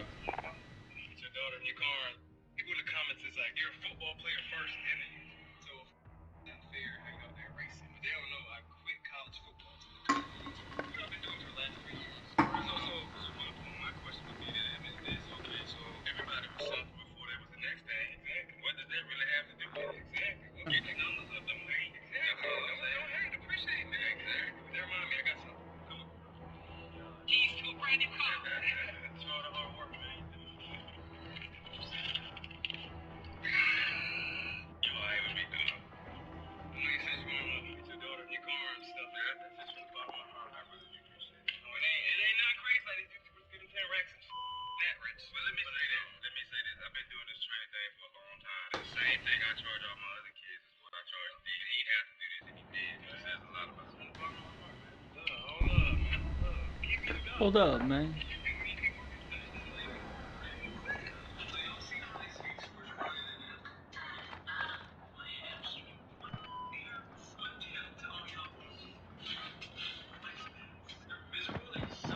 Hard point.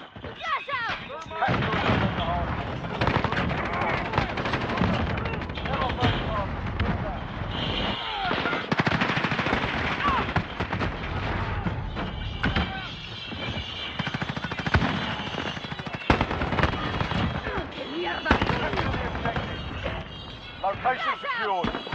Hard point contested. The enemy took the hard point. Target. Baddest NBA player ever. Got the hard. Reloading. Oh, my phone died as soon as I was going to watch that. Your phone died already? Yeah, I never charged it over there. How did you forget to charge it? Location secured. You know it dies if you don't charge it? Got the hard point.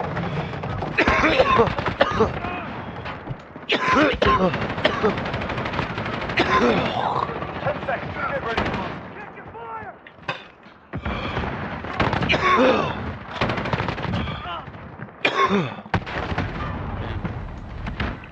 Quick fire! Come on, Tango!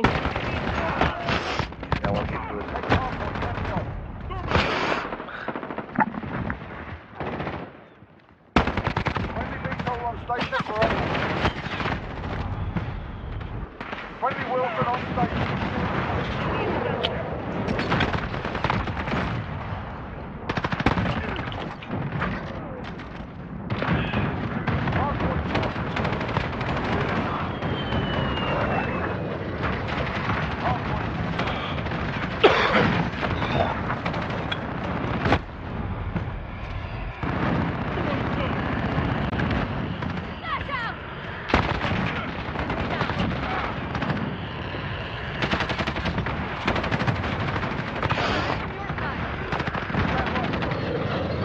So you off tomorrow too? Yeah. Hell yeah. Labor Nice. Day. Hardpoint secure. It's for all the people working.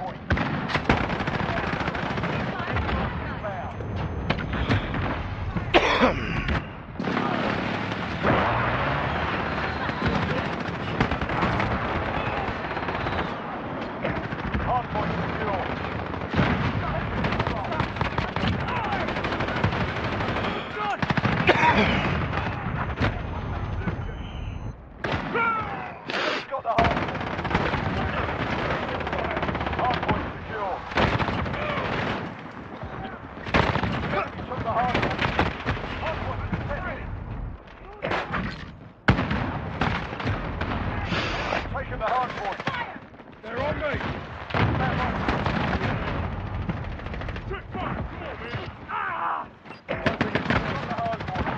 Playing NBA? No, I'm playing multiplayer. Oh, you're trying to get... Get to the next one. Huh? You wanna play COD? Huh? You wanna play COD? What? Yeah, I'm getting down there now. Just finish up this here. I'll play some multiplayer. What's that? You were leveling up your A94? Yeah, I was trying that. I'm doing some overviews I want to try that. I want to... Where's that fucking...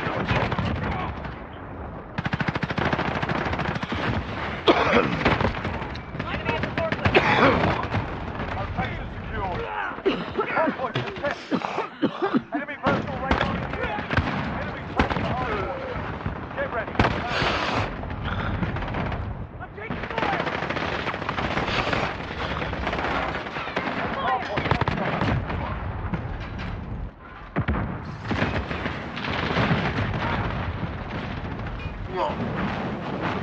The enemy took the hard point.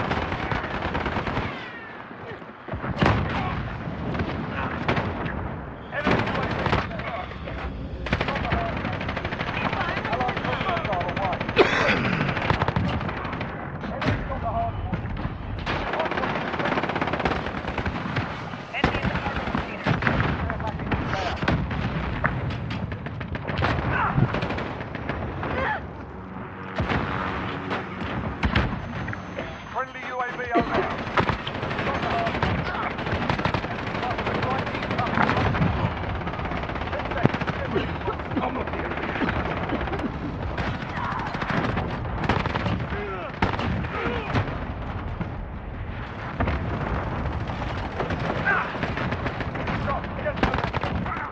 Hardpoint secure.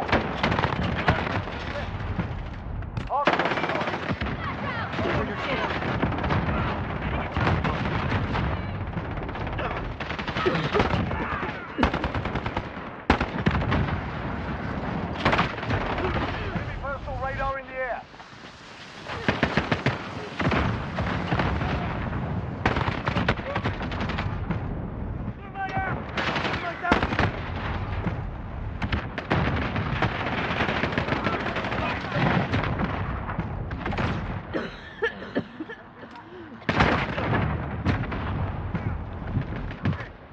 Friendly UAV overhead.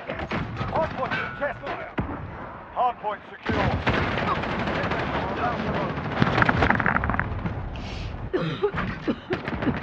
Hardpoint locked. Stop. Get to the next one. Enemy at the gun. Enemy's got the hardpoint.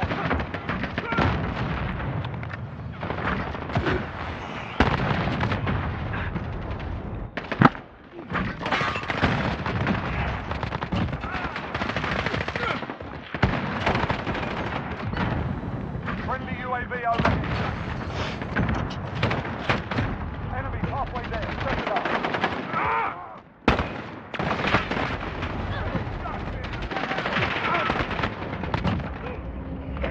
Location secured.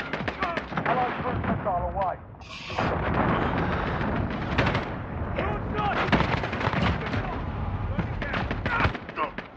Bill's off tomorrow too. Yes, sir. Oh. Half decent night for us on this game tonight.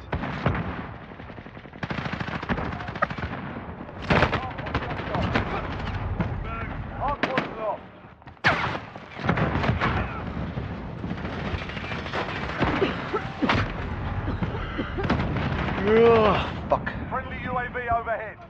Enemy UAV overhead. What the fuck? I don't want the store, you piece of shit.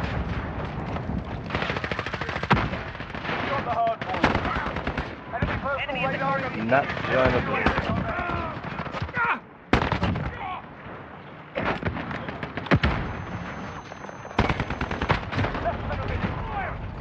Time's running out. Snail on them. Hard point off.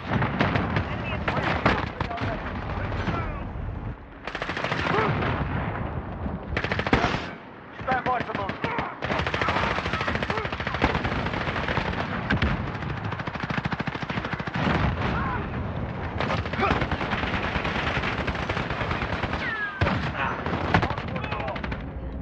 Stop. Get to the next one. Be advised. Enemy precision airstrike inbound.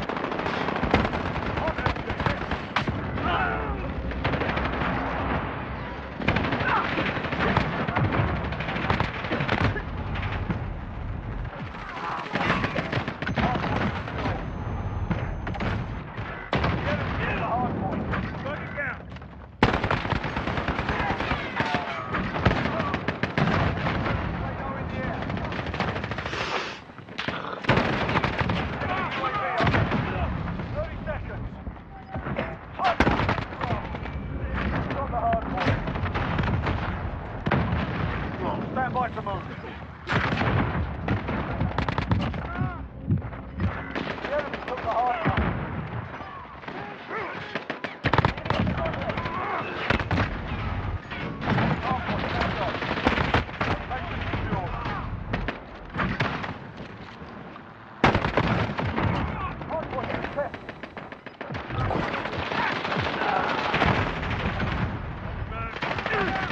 Enemy's taken the hard point.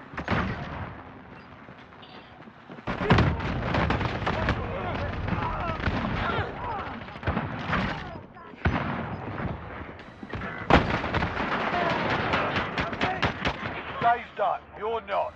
On your feet, soldier.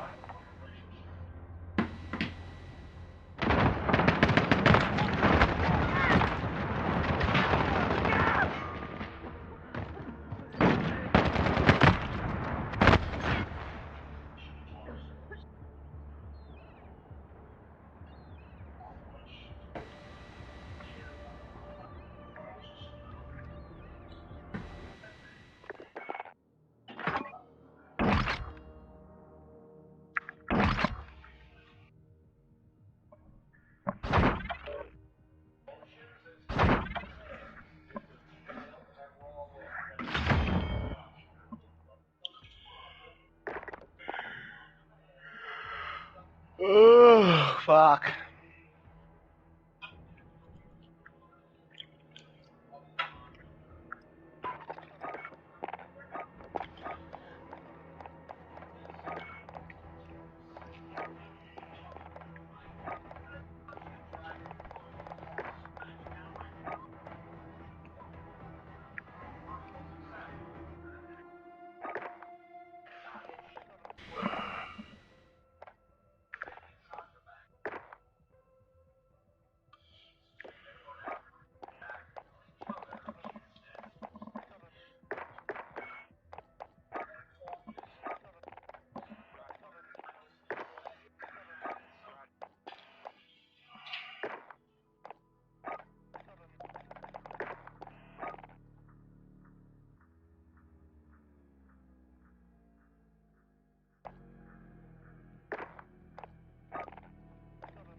but I gotta get out. My mother just coming here. I'll be back on and after supper. Hey, buddy. All right, buddy. Talk to you then. Yep.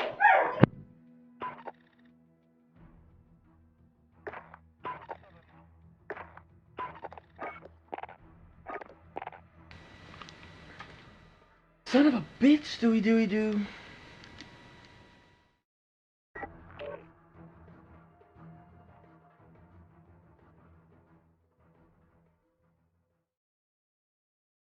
The CDC said it was super dangerous, then recently said that it has a 99.98% survival rate.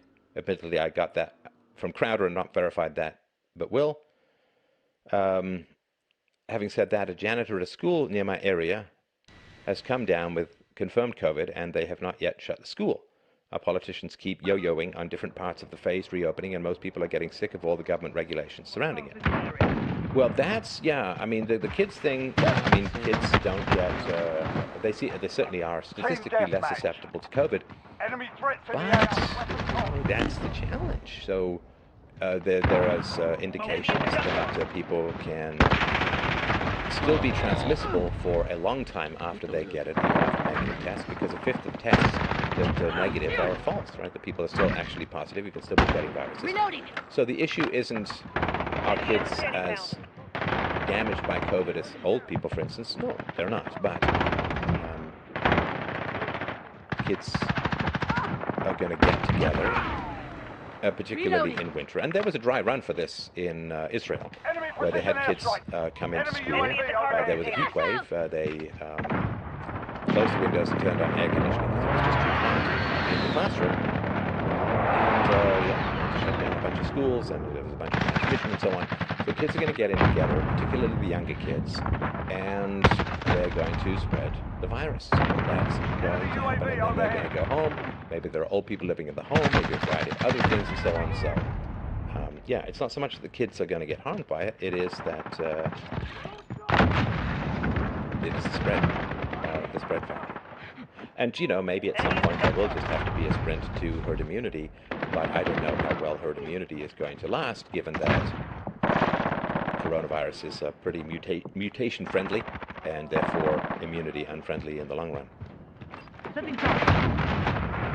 All right, so let's do a couple more, and again, thanks everyone so much.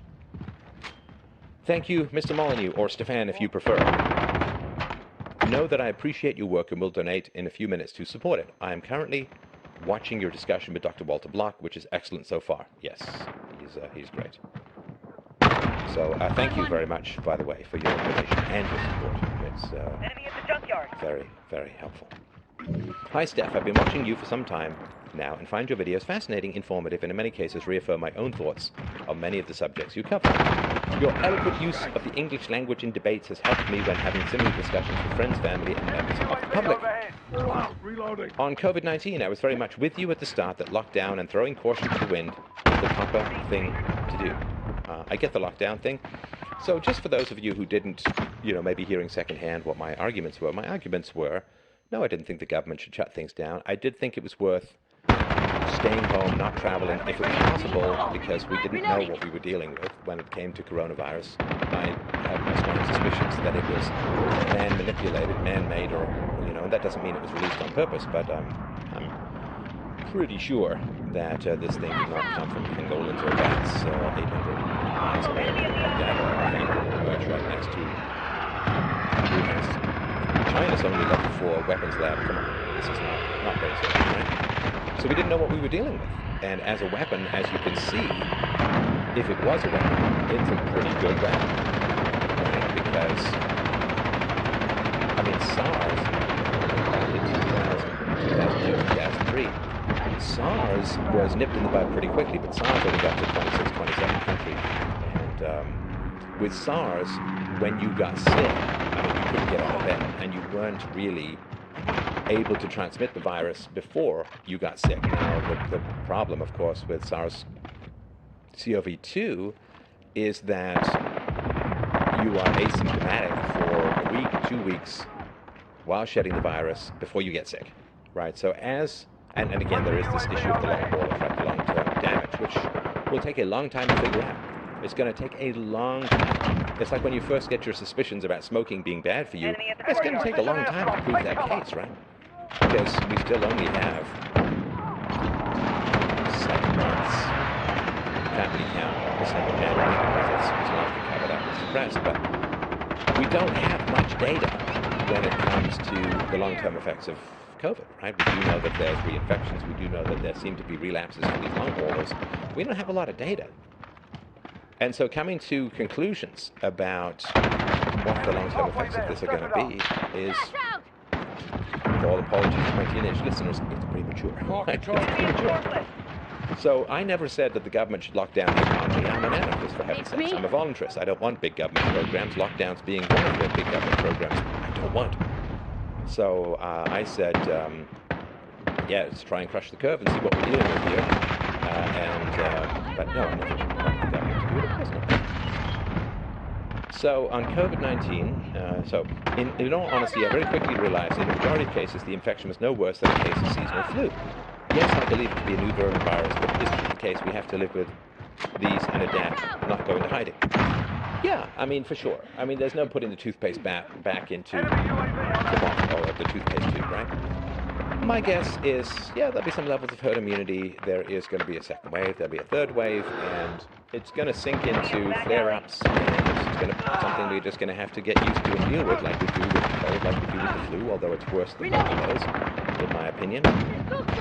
So it's just going to become a permanent part of our human landscape, and it's really sad. I mean, I think about my daughter and the future life that she's going to have to face with limited travel, with a fairly crippled economic opportunity situation, and so on. And you know, it's really sad. And you know, we're still in, to a large degree, the denial phase of this, and I get a lot of this from emails. I'm not talking about this guy in particular.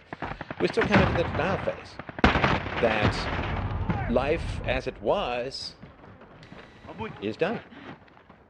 I mean, because I don't think there's going to be a magical vaccine that's going to solve. Sorry, magical is kind of prejudicial. It's not an argument. I don't think there's going to be a vaccine that's going to solve all the problems. And so I think that there are going to be continual flare-ups. I think it's going to be part of our life going forward. It is something that I believe was made or adapted in China, got out in China, denied that there was human-to-human transmission, and even after the World Health Organization was warned by Taiwan that China knew that there was human-to-human transmission, China let people flow all over the world. They shut down internally people in Wuhan, but they let all those people for Chinese New Year flow all out into the world against the most solemn and fundamental treaties that people sign. People think tariff treaties are important, or reciprocal agreements regarding justice and all of that. Treaties. Those don't mean anything. They're completely irrelevant. Diplomacy and completely irrelevant relative to pandemic.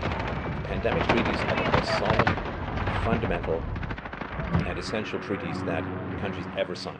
Ever sign. And I remember, of course, people went nuts when Trump pulled America out of the Paris Accord. Oh my gosh, solemn. I mean, look at the damage that this illness has done. And some of that damage is because of the state, and some of it is just because it's an illness, right? And it's amazing. It's amazing that, well, we've got to figure out some way to deal with this.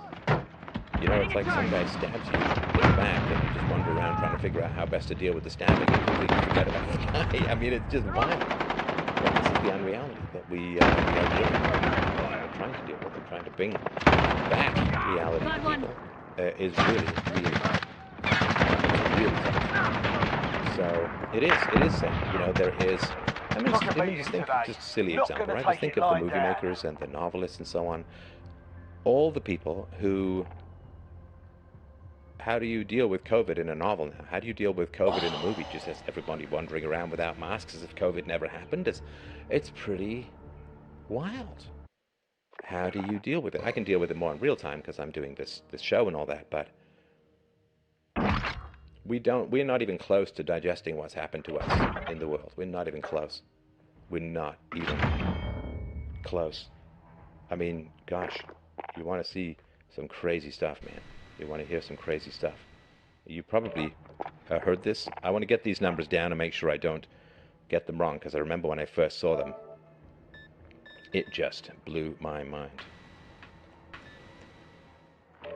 So, in India, India suffers world's largest one-day spike in COVID-19. This is August 31st, 2020. India registered 78,761 new coronavirus cases on Sunday. The biggest single-day spike in the world since the pandemic began, just as the government began easing restrictions to help the battered economy. And India has been reporting more than 75,000 new cases for 4 straight days.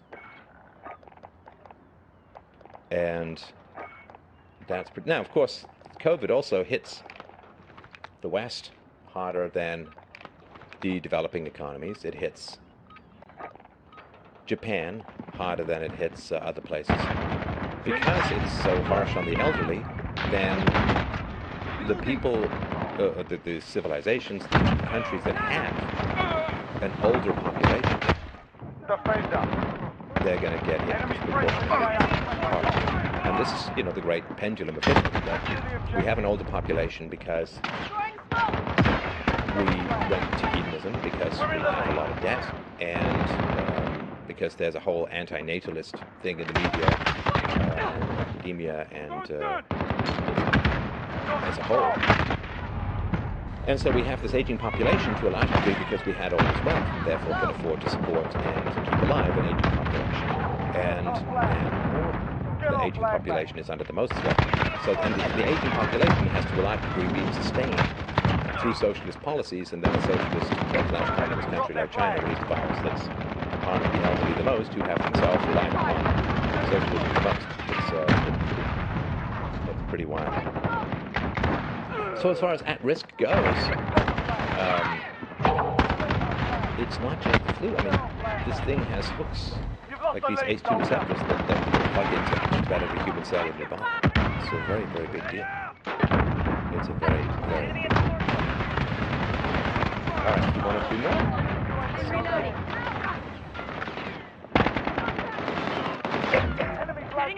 Well, once somebody says, as for the prediction that I sent out in my last newsletter, homeschooling is great and we're looking into it, but as for the disastrous consequences of school reopening, Sweden never closed schools. Most of Europe reopened theirs already.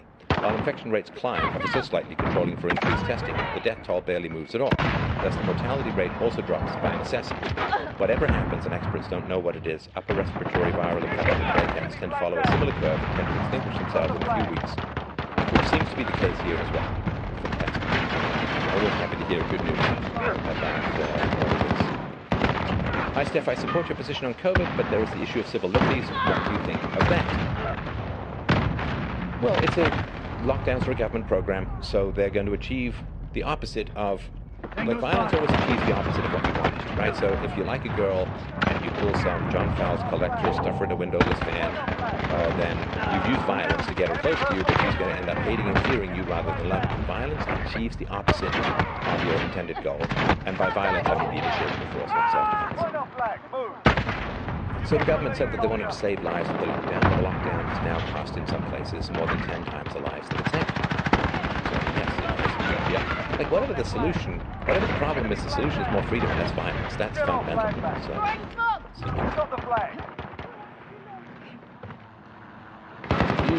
thank you for inviting a reply. I don't think any email I've received in the past few years has ever given me the option. Great.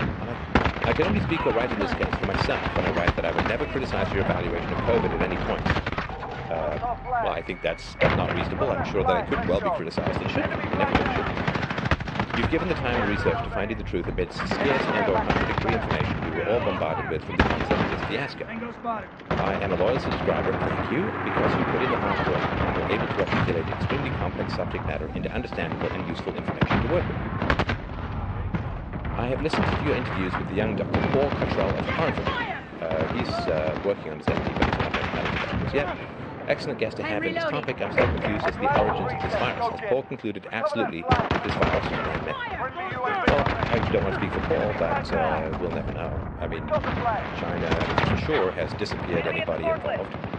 China has destroyed, we know that they've destroyed massive amounts of evidence from the Wuhan seafood market itself, which was basically scrubbed down, and evidence was destroyed from top to bottom. Lab samples have been destroyed, paperwork has been destroyed, so we'll never, there is this, if you destroy evidence, it's considered to be proof of guilt, right? Isn't that one of the fundamental principles of this kind of stuff? So we won't ever know for sure, but you can look at that recitation for the case against or LBRY, which is also another great place, Brighteon, another great place to get videos and so on. So we'll never know for sure, but we would look at the evidence, and I think that there is very strong evidence. Somebody says, hey, not only is this not a pandemic, not more than a flu, but it is the biggest outbreak of people since the war. The number of COVID deaths are basically nothing, considering all the lives, and all those who died of other main problems. But you see, that's the challenge, right? I mean, death is death. And so saying if somebody is overweight, they get COVID and they die, saying that they didn't die from COVID but died of being overweight, is a tricky position to maintain, right? I get that people who have comorbidities often have issues with their immune system, and that's pretty rough. COVID is pretty hard on that. Or this storm that comes out where, because the virus is kind of everywhere, your immune system freaks out, and that can be dangerous as well. But saying, well, a fat person got COVID and died, and therefore it's not COVID, the fundamental question is, would they have died otherwise? Now, there is, of course, the basic fact that over a 6 or 7 or 8 month period, people over 80, some proportion of those people are going to die just from old age anyway, and people are working through these statistics of what are the excess deaths that have occurred. And it does seem to be that the lockdown has produced more deaths than it's suppressing the spread of COVID. It's all very important. I don't know. I mean, I do know how a free market would handle this, since I have gotten this question a bunch of times. A free market society would handle this because the airlines that flew infected people into the country would themselves be, and the leaders of those airlines, the CEOs, the executives, the CXOs of those airlines, would themselves be personally liable for the resulting illness. Right? So if you break quarantine in Canada here, if you break quarantine, you could be fined a truly staggering amount. If you break quarantine and somebody gets seriously ill or dies, you can get like 3 years in prison, you can get a $1 million fine. Like, it is a very, very serious business. So what they're saying is that if you do something that facilitates the spread of a potentially deadly disease, then you yourself should be personally liable for your own personal money, and you yourself might personally go to jail. Well, the way that it would work in a free society is the airlines would have an agreement, because nobody wants this kind of stuff in their society, that says if any illness comes into the country through your airline, of course the people who flew would themselves be guilty, but you as the carrier, as the driver of the getaway car, so to speak, would also be, I mean, you'll have to be in the bank to rob the bank to be liable for it, because if you drive the getaway car, you're liable for that, right? So the executives of the airlines would be responsible for that, and therefore they would have a strong personal lose your house, go to jail financial incentive to make sure that the illness did not come in. And if there was illness in a country, then people would be paid to get tested, and they would be paid good money to be quarantined. They'd be put up in wonderful hotels. They would get great meals. They would try and make it as pleasant as humanly possible, because the economic cost of housing people who got infected to the point where they're no longer infectious is far less than allowing the disease to spread. But of course, nobody in the airlines, nobody in the government, nobody domestically, nobody overseas, nobody is going to lose their house or go to jail for facilitating the spread of this disease, unless you happen to be a private citizen, in which case you could conceivably be in trouble, and probably it will happen at some point. They've started finding people who've had big parties and so on, but it's lack of accountability. It's like we teach our children personal accountability all the time, and we have a society where the elites have no personal accountability for anything that they do, and in fact they gain, right? They gain from these kinds of things with additional power. Not the airline leaders, of course, but yeah, that's kind of important. Let's see here. Let's do one more. One more.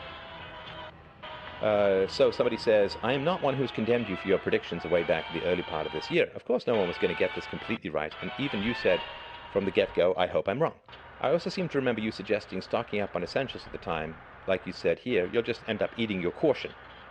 Right, so yeah, I would suggest buying some extra food if there's no interruption to the food supply chain, and my contact in the shipping industry regularly sends me more outrageous stuff that's happening in the shipping industry, which takes a while to trickle through the supply chain. But if you buy more food and you can store it for a long time, if it turns out that there are no problems, you eat your caution, which is not a bad thing, right? Once again, I say thanks for the truth that you help us discern. To some extent, because of your work, I have prepared for troubled times in ways worth mentioning at another time. And of course, I have been talking about, save your money, have some resources and all of that, right? I mean, I'm able to continue doing what I'm doing to a large degree because of savings. Suffice to say, bug out plans for myself and my family, as well as more education for myself and my family. I've also made myself more adaptable to the changing times, including more mobile. Through all of this, I've also come to see more clearly who my friends are. That alone, I can almost say, is worth everything. Thank you for helping me see the silver linings in this, and yet encouraging caution. Perhaps more than ever, with a growing awareness of the lies we have been told, and now with their antidote philosophy, we can get through this with a rosier world on the other side for our children. Yeah, I mean, the last thing I'll say, and thanks again, everyone. I really do appreciate your replies and responses. You can, of course, get my newsletter at freedomain.com/newsletter. You can join the people who are helping out the show, which I still consider essential, perhaps more now than ever, at freedomain.com/donate. But the existing system couldn't last. Couldn't last. I'm not a staunch accelerationist, but the existing system couldn't last. And to some degree, if this accelerates whatever transition we need to get to a freer and better society, I, again, with all the sensitivity you can imagine for the people who have suffered under this ailment, and it really is absolutely terrible how people have suffered under this ailment, and in the lockdown and so on.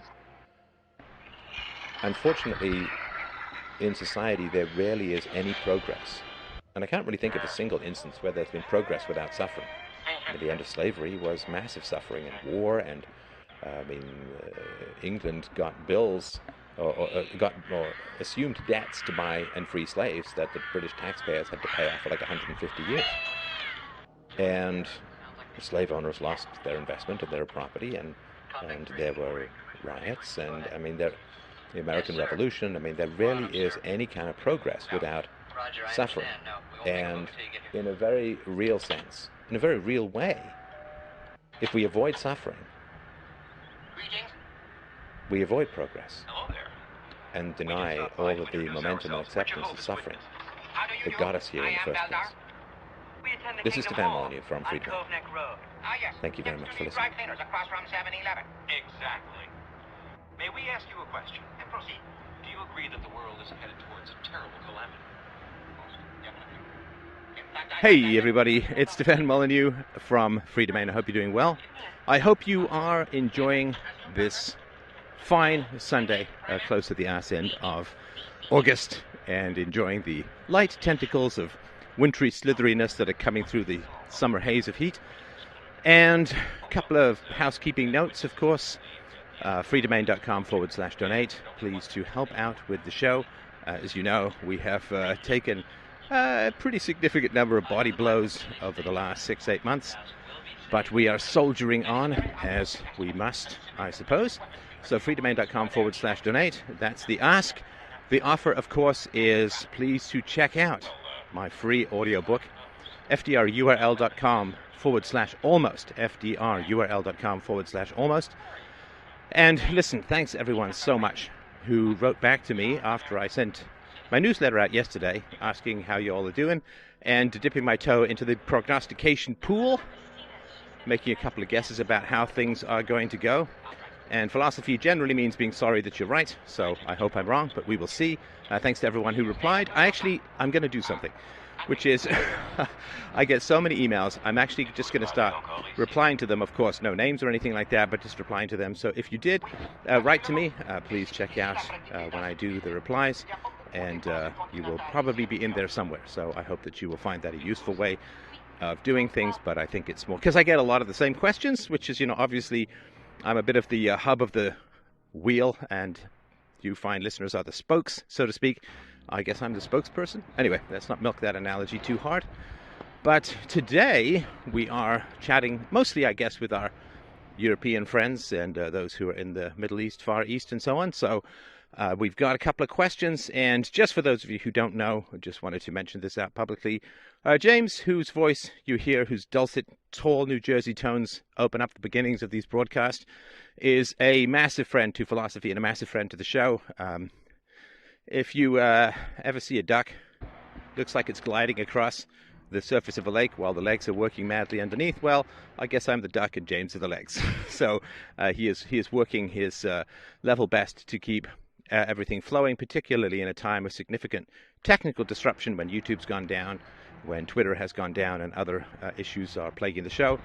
It is James who keeps it going, and I owe him an eternal debt for that, and I hope that you will join me in appreciating him for that. So with that having been said, let us move on with the questions. All right, thank you very much for that, Steph. I really appreciate that. It goes into what you've said several times before about not taking people for granted, and I do appreciate that you live your stated value.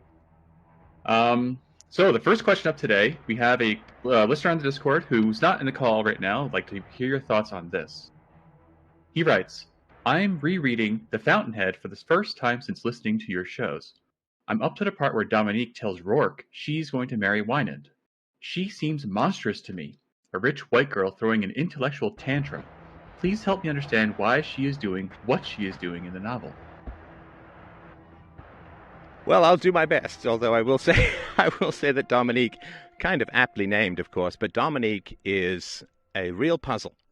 And Ayn Rand herself got these questions fairly often regarding, like, what the hell's up with the big D. So for those of you who don't know, and I feel it's safe to do a spoiler on a novel that came out in the 1940s, but all right, everybody, Stefan Molyneux, hope you're doing well. So as promised, I'm going to do just a little smidge. It's a wild world out there for women, bang a guy.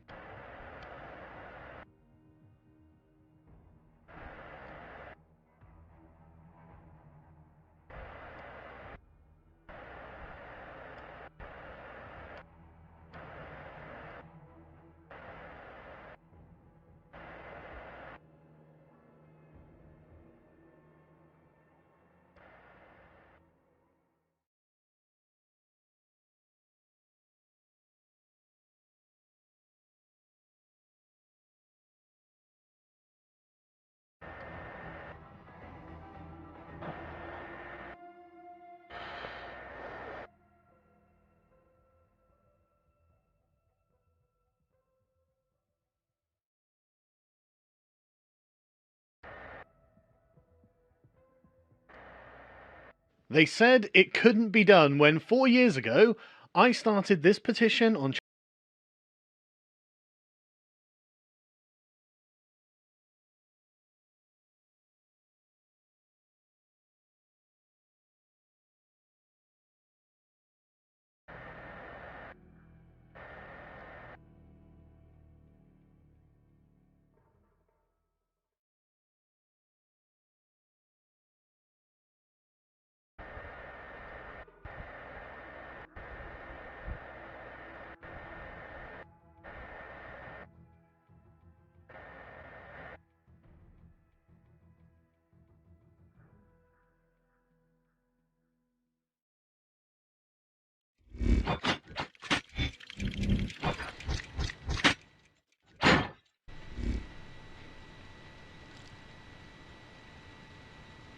According to a new announcement from the World Health Organization, a vaccine, even if we get one, will not be the end of all of this. It will never end.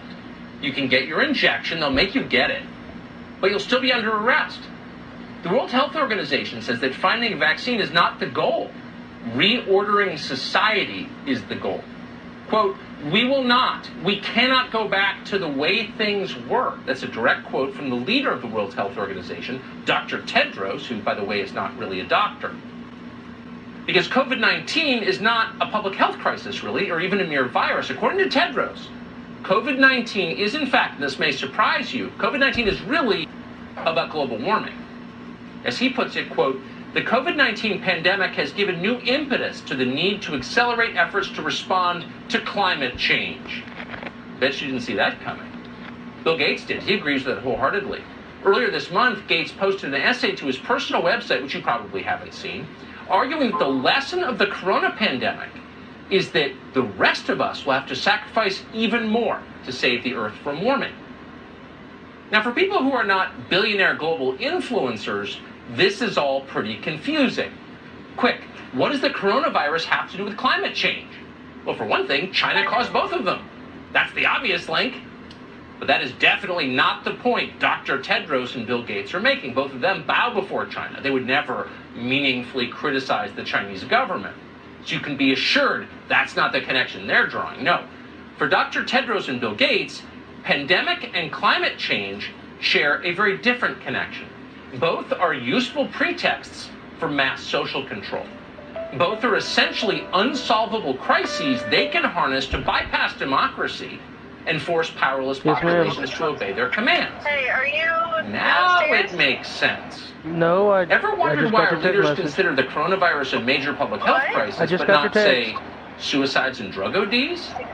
Well, this is Okay, why. that makes a lot of sense. When a 26-year-old man. mother in New Hampshire drops What? dead from fentanyl, Bill Gates and Dr. Tedros don't get more powerful.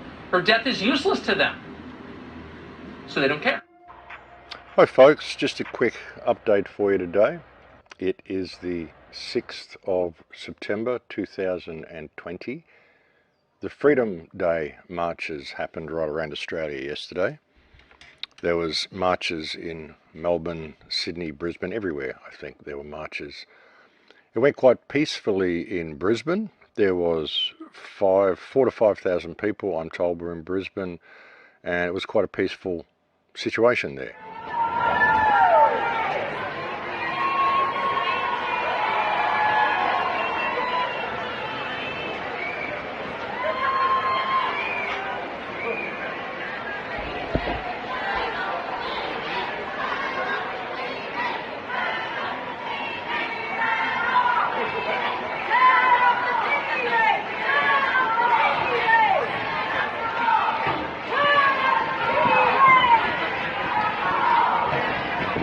Not so in Sydney and Melbourne, where the police were quite brutal.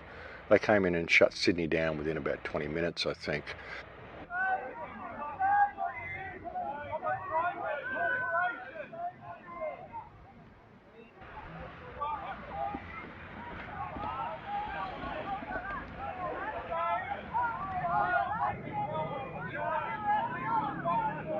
It's just taken an old lady away. Can you fucking believe these treasonous fucking cunts? And only about 200 people showed up in Melbourne to the protests in Melbourne because of what's been going on in Victoria. That's why they've made it so public and so brutal, the arrests that they've had. There was the arrest of the woman in Ballarat, and there was the arrest of the soldier in Melbourne as well.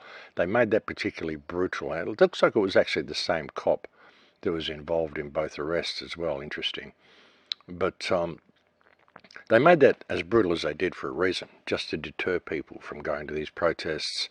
And also they had police stationed outside the city in the suburbs at train stations. And anybody who was attempting to get on the train to go into Melbourne, they were asking them to show cause why they were going to Melbourne. And they had to show their papers, please, and exhibit a reason for going. Otherwise, they were simply not letting people go into town. So that's why nobody showed up for the protest in Melbourne, because they simply couldn't get there. Sorry, officers, but you just became the bad guys. Making social distancing a little bit hard, aren't they? They are literally trying to stop a completely peaceful protest. This is now unacceptable. And they're looking for trouble, you can see them. They're scanning, they're looking for trouble. They're looking for people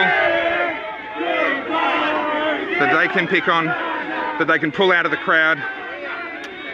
No, this is unacceptable. This is un-Australian. We are here in peaceful protest. We are here exercising our rights and fighting for them. This is now unacceptable, Victoria Police. This is unacceptable. The situation in Victoria is just out of control, folks. It's really out of control. Dictator Dan is extending the lockdown until at least October. And the plan is, folks, to never really let you out of lockdown. When you look at the roadmap back to normal, which isn't anything like normal, there's a guy who actually went through the roadmap. It was leaked, and a guy went through it, and he basically showed you that to get back to a time where there's 0 people testing positive for this virus that they don't even have a proper test for, then it won't be until then that the face masks will even come off. And even if they get back to normal, the face masks are supposed to stay. And the way they've got it structured, folks, is even if they release the lockdown at the end of October, it's just going to go back to stage 3 or back to stage 2, which means you're only going to have gatherings of 5 people or 10 people or whatever. You're never going to come out of lockdown in Victoria, folks. Even when you get a vaccination, even when they roll out all of this stuff that they want to do, you're never going to come out of lockdown. It's never going to go back to the way it was. The restrictions are never going to be completely eased, because the roadmap that little dictator Dan, the hunchback toad that has taken control of Victoria, who is now world famous as the first real serious Western tyrant, he's never going to let you out of lockdown because he's just a corrupt little dead shit. That's the way it is. He's sold his soul to communism, sold his soul to China, and he's simply demonstrating how it's going to go around the rest of the world. We've all heard about the roadmap that good old Shoelaces Andrews has got for us. And we've all heard the carryings on why today's Freedom March shouldn't go ahead, because Andrews will use this as an excuse to lock us all down even further. He was already going to do it. He was already going to do it. And, well, we'll just get into it. So, the current restrictions will stay in place from 14th to the 28th of September. That's right. We're in this till the 28th of September. Now, at the end of the month, what's called a Stage 3 Plus will come in after the 28th of September, Stage 3 Plus. Now, with this Stage 3 Plus, there's no curfew, and rightly so. However, public gatherings of 5 or more people outdoors from 2 households. So, after the end of September, only you can gather in groups of 5. He's extended the time you can exercise to 2 hours. However, the exercise will be split into 2 sessions. And that's on the form, sessions. They give us sessions out now, apparently, in Stage 3. This is October. This is your life in October. Or our lives in October. Hospitality, still only takeaway and delivery only. So all you hospitality people wanting to get back to work next month, not happening. And interstate travel is still closed. Now that's under the Stage 3, and you can read all this yourself. This is only the finer points I'm taking. To get down to Stage 2, they've got thresholds on there. So guidelines for easing the restrictions down. Now, the thresholds for easing down to Stage 2 are this. Now, follow this carefully. The daily average number of cases in the last 14 days to be less than 5. Less than 3 cases with an unknown source. So to get down to Stage 2 from Stage 3, which is pretty much basically the same, just no curfew, and you're allowed out for 2 hours, and just have a look through. It's pretty much the same as it is now, with a little bit more lenient. We should all be thankful. It's less than 5 cases a day over 14 days to get down to Stage 2. Now, Stage 2 will comprise of, you might think, oh, well, that's fantastic. Stage 2 comprises of public gatherings of 10 people. And this is after, by the way, they still only think that you can have public gatherings of 10 people if you have less than 5 cases a day out of a population of 6.8 million in Victoria. Our weddings are still at 10 people, but